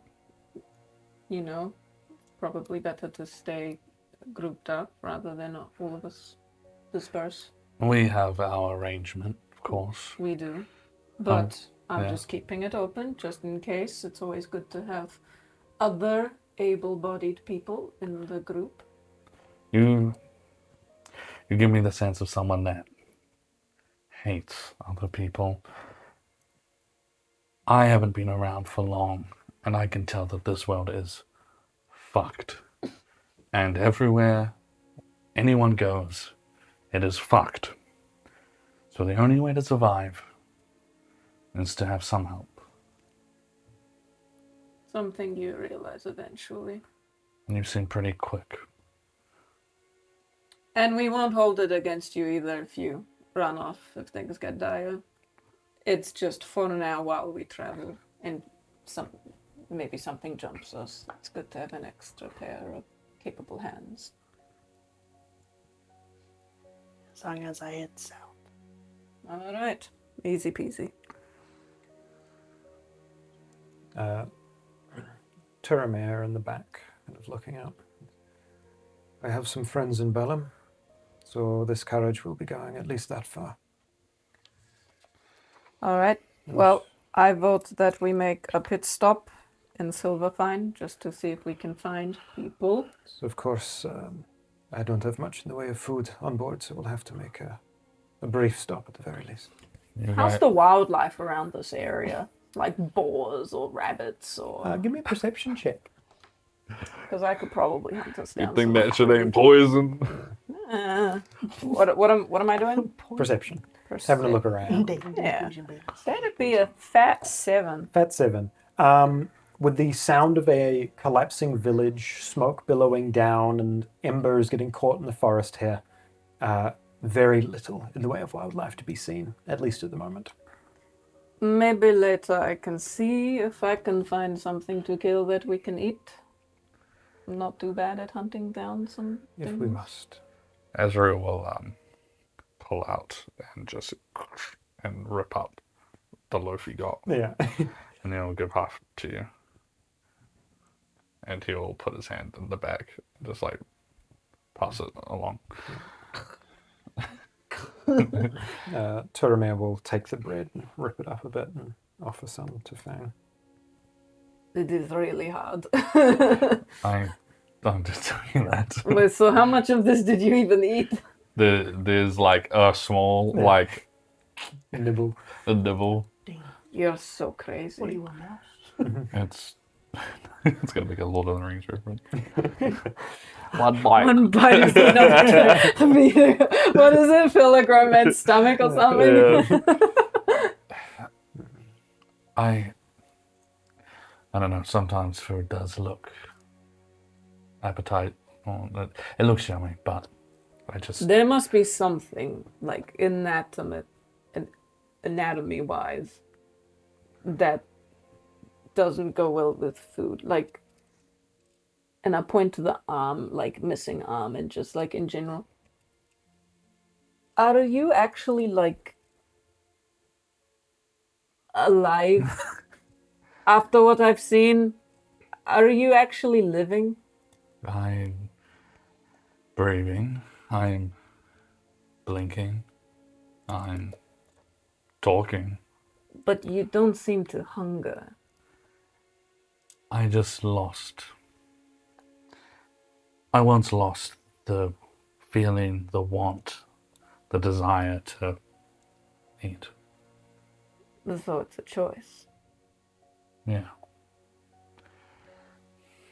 After a while, you realize you don't need it. Well, suit yourself. That's why I shared it. You seem to need it for your energy. I flex my muscles. Well, I gotta keep these guys in check. Oh boy. Though I don't know what bread's gonna do. I need meat. At this point, the cart is approaching one of the only real patches of forest in this area, and even then the trees are like unhealthy looking. But kind of pulls along the path. You can see the horse getting kind of uncomfortable with the like hastily put on reins and equipment. And Turamir kind of just pokes his head through the curtain. Goes, "Well, we have the cover of the trees. Maybe we pull over here for a small break." All right. I don't know animals that well, but he does not seem to be wanting to go further. Normally, I would have help putting the reins on. I stopped the cart, I think. You kind of eventually persuade the horses over to the side. And far enough away from the town now that Whoa. we are now bathed in more of a moonlight than a firelight. The sky opening up, the smoke kind of wafting down the road, not overhead of where you currently are. The human woman in the carriage kind of moves her way out, like sits up against a tree, and the old man starts tending to the horse. We might be here a while. The horse might need a break. If any of you require rest, now might be the time to do so. You see, like, what shadows normally, like, are wrapped around him that you would have gotten used to are definitely, like, smaller, thinner. I could do with a rest, I think.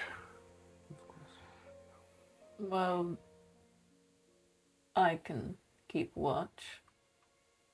If you are all comfortable with that, I understand. If you aren't, we've just met. I think we're on a pretty good level at the moment, and I don't think you two are gonna cause a fuss. I've had enough fuss for one night. All right. Well, I will volunteer to watch over you. How long are we gonna rest for? As long as you all need, but at least an hour. Quick power nap. Sure. I just find a comfy spot and just prop myself up and just keep an eye out. Just for the sake of it. Hearing comfy nap, Ezreal sighs and just goes and finds a place to sit. Yeah. This human girl, as in sitting here up against a tree, can just hear no longer tears from a flesh wound that had been leaking crimson, but just a gentle sob as she's sitting beneath the tree. I hope some of them made it out.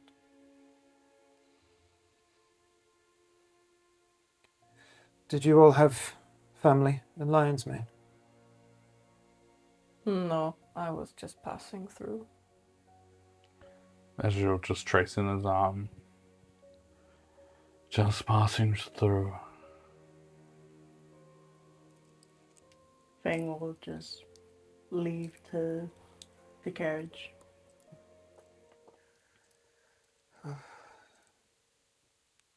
You're all lucky. That place was my home. And she just kind of leans up against the tree, like still clutching the wound in her side. It's still very much there, even if it's not actively bleeding.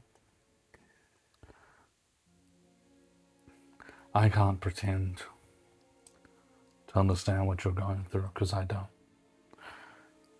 But I am sorry that the choice to stay where you lived was taken from you. I appreciate that.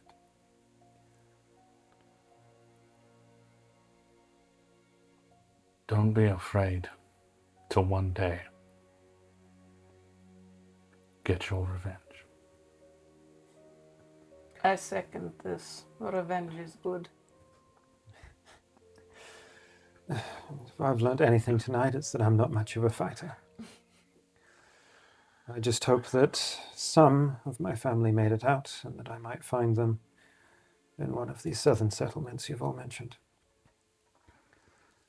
But I saw at least a few of them die, so I'm not particularly hopeful.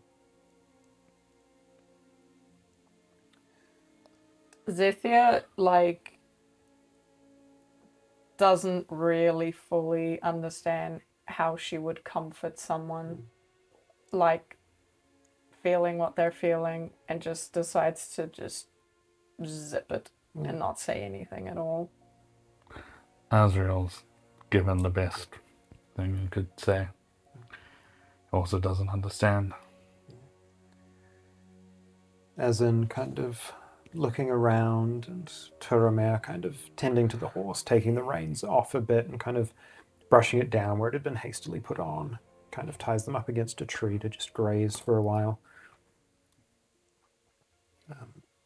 He goes into the back of the carriage, starts rifling through some of his belongings.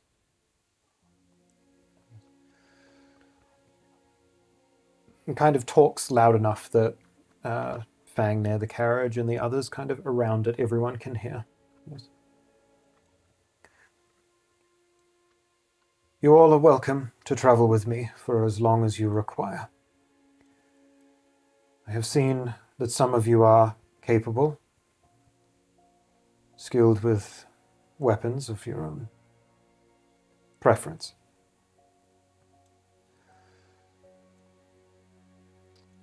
I will be rather helpless on this road, but it is a harrowing one.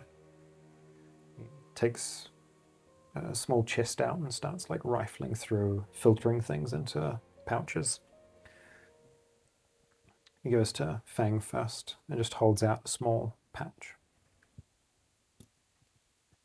What is this? Drops it in your hand. You feel the weight of some coin. Yes. Call it a deposit, and what little food we have for the next couple of days. He makes his way out of the carriage, walks next to Zethia. This is a small token of gratitude and an expression of my hope that you will, should it come to it, aid me as needed to get to Bellum. And he'll set a small pouch in your hand. So, payment for protection. If you would all be so kind. That I can accept. Should we reach Bellum, should your journey have been more difficult than you had expected, and he hands the third pouch to yourself. It feels like there's a long but at the end of this. No but. I am sick. So sick and tired of seeing things like this happen to people. So if we do make it to that city, I should be able to spare you some extra coin to be on your way, as a thanks. But you need not escort me the whole way there if you do not wish. I consider this payment to keep you safe, and that is what I will do. Of course. If you're asking for help, that's all I need. It's not right to not have the choice to stay or leave or do whatever the fuck you want in this life. Walks over to Azan, sitting up against the tree. I know that you are not a warrior, but your home was taken from you. He hands her a small pouch as well. And I hope that this gets you back on your feet. So he hands each of you 25 gold and a day's worth of rations. Nice. What a rich dude. Incredibly. 25. From a town where people would likely not see a gold coin pass through even a tavern or a place of business. I need a piece. How much rations? 1 day's worth.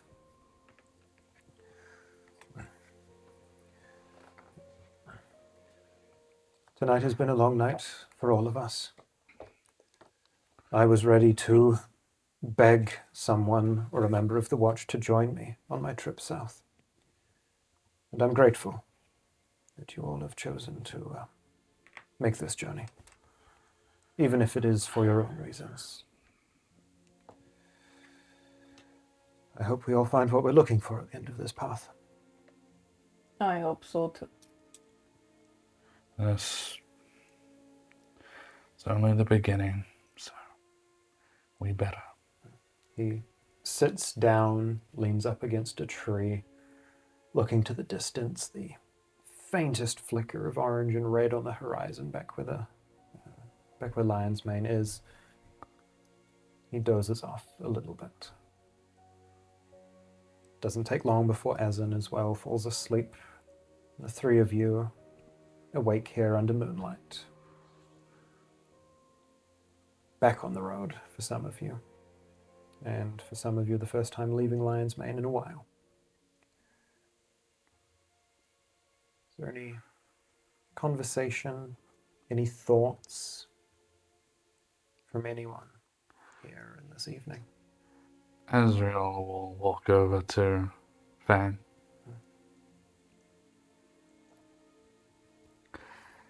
I wanted to thank you. Without your... How do I say? Without your jumpiness and climbing the building, I wouldn't have noticed that cart leaving.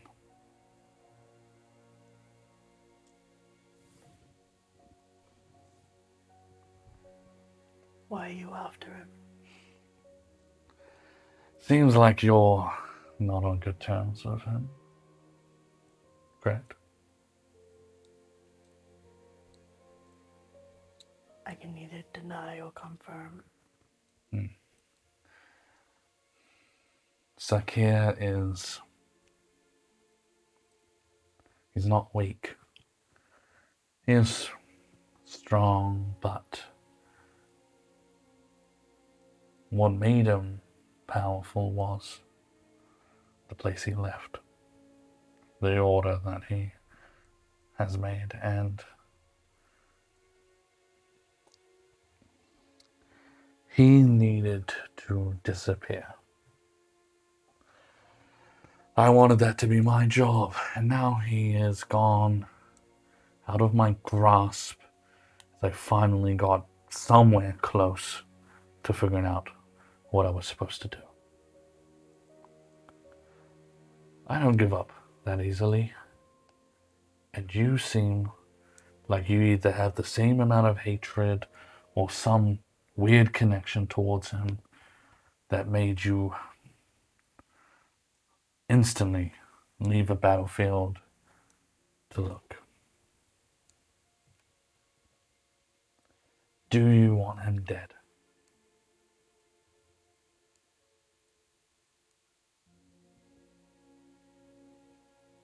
Do you? Yes. I would love to do it with my hand. I would love for it to be me. But it doesn't have to be. As long as someone runs their blade, their power, anything through him.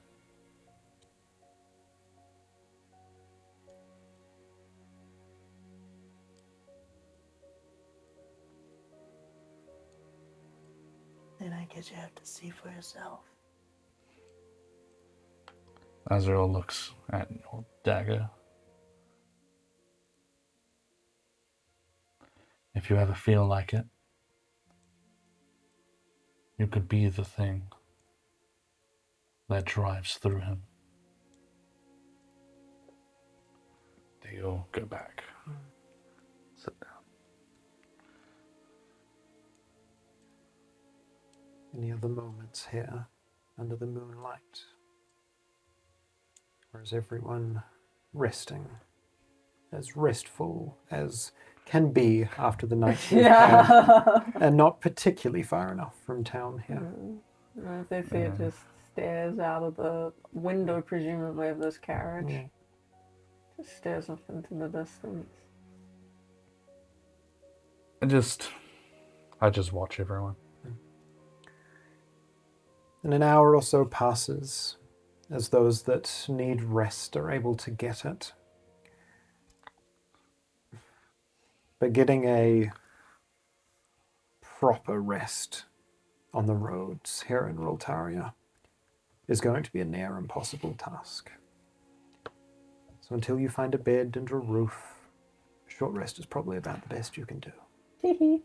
Oh, great. Using all my spells. So short rest gives you what back? Do you get Hit like die. health points back? As much Roll hit your die hit as die. you want. Alright. I'm gonna I'll roll. roll those. I need health. Yeah, me too. How many times can I do that? Well, you've got 3 of them. It's not plus con, right? Yeah, plus con. Yeah. Okay. Yeah, plus con. Enough to get back. Holy moly.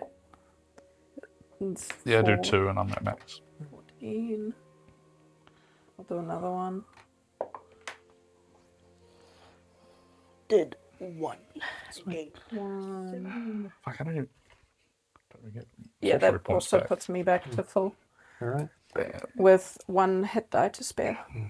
Them taking a brief rest, a brief nap here, in the wake of a harrowing arrival in a town that you thought was going to be relatively quiet until you chose it to be otherwise.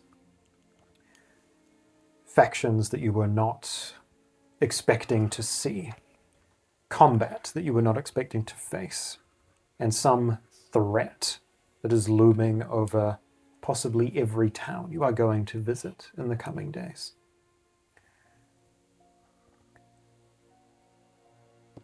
Here, having made acquaintance with this elderly individual and a young girl, neither of whom could hope to protect themselves quite in the way that any of you can. As we mentioned at the top of the episode, this is going to be a story of survivors. And now, we are most certainly in the ruins of Roltaria.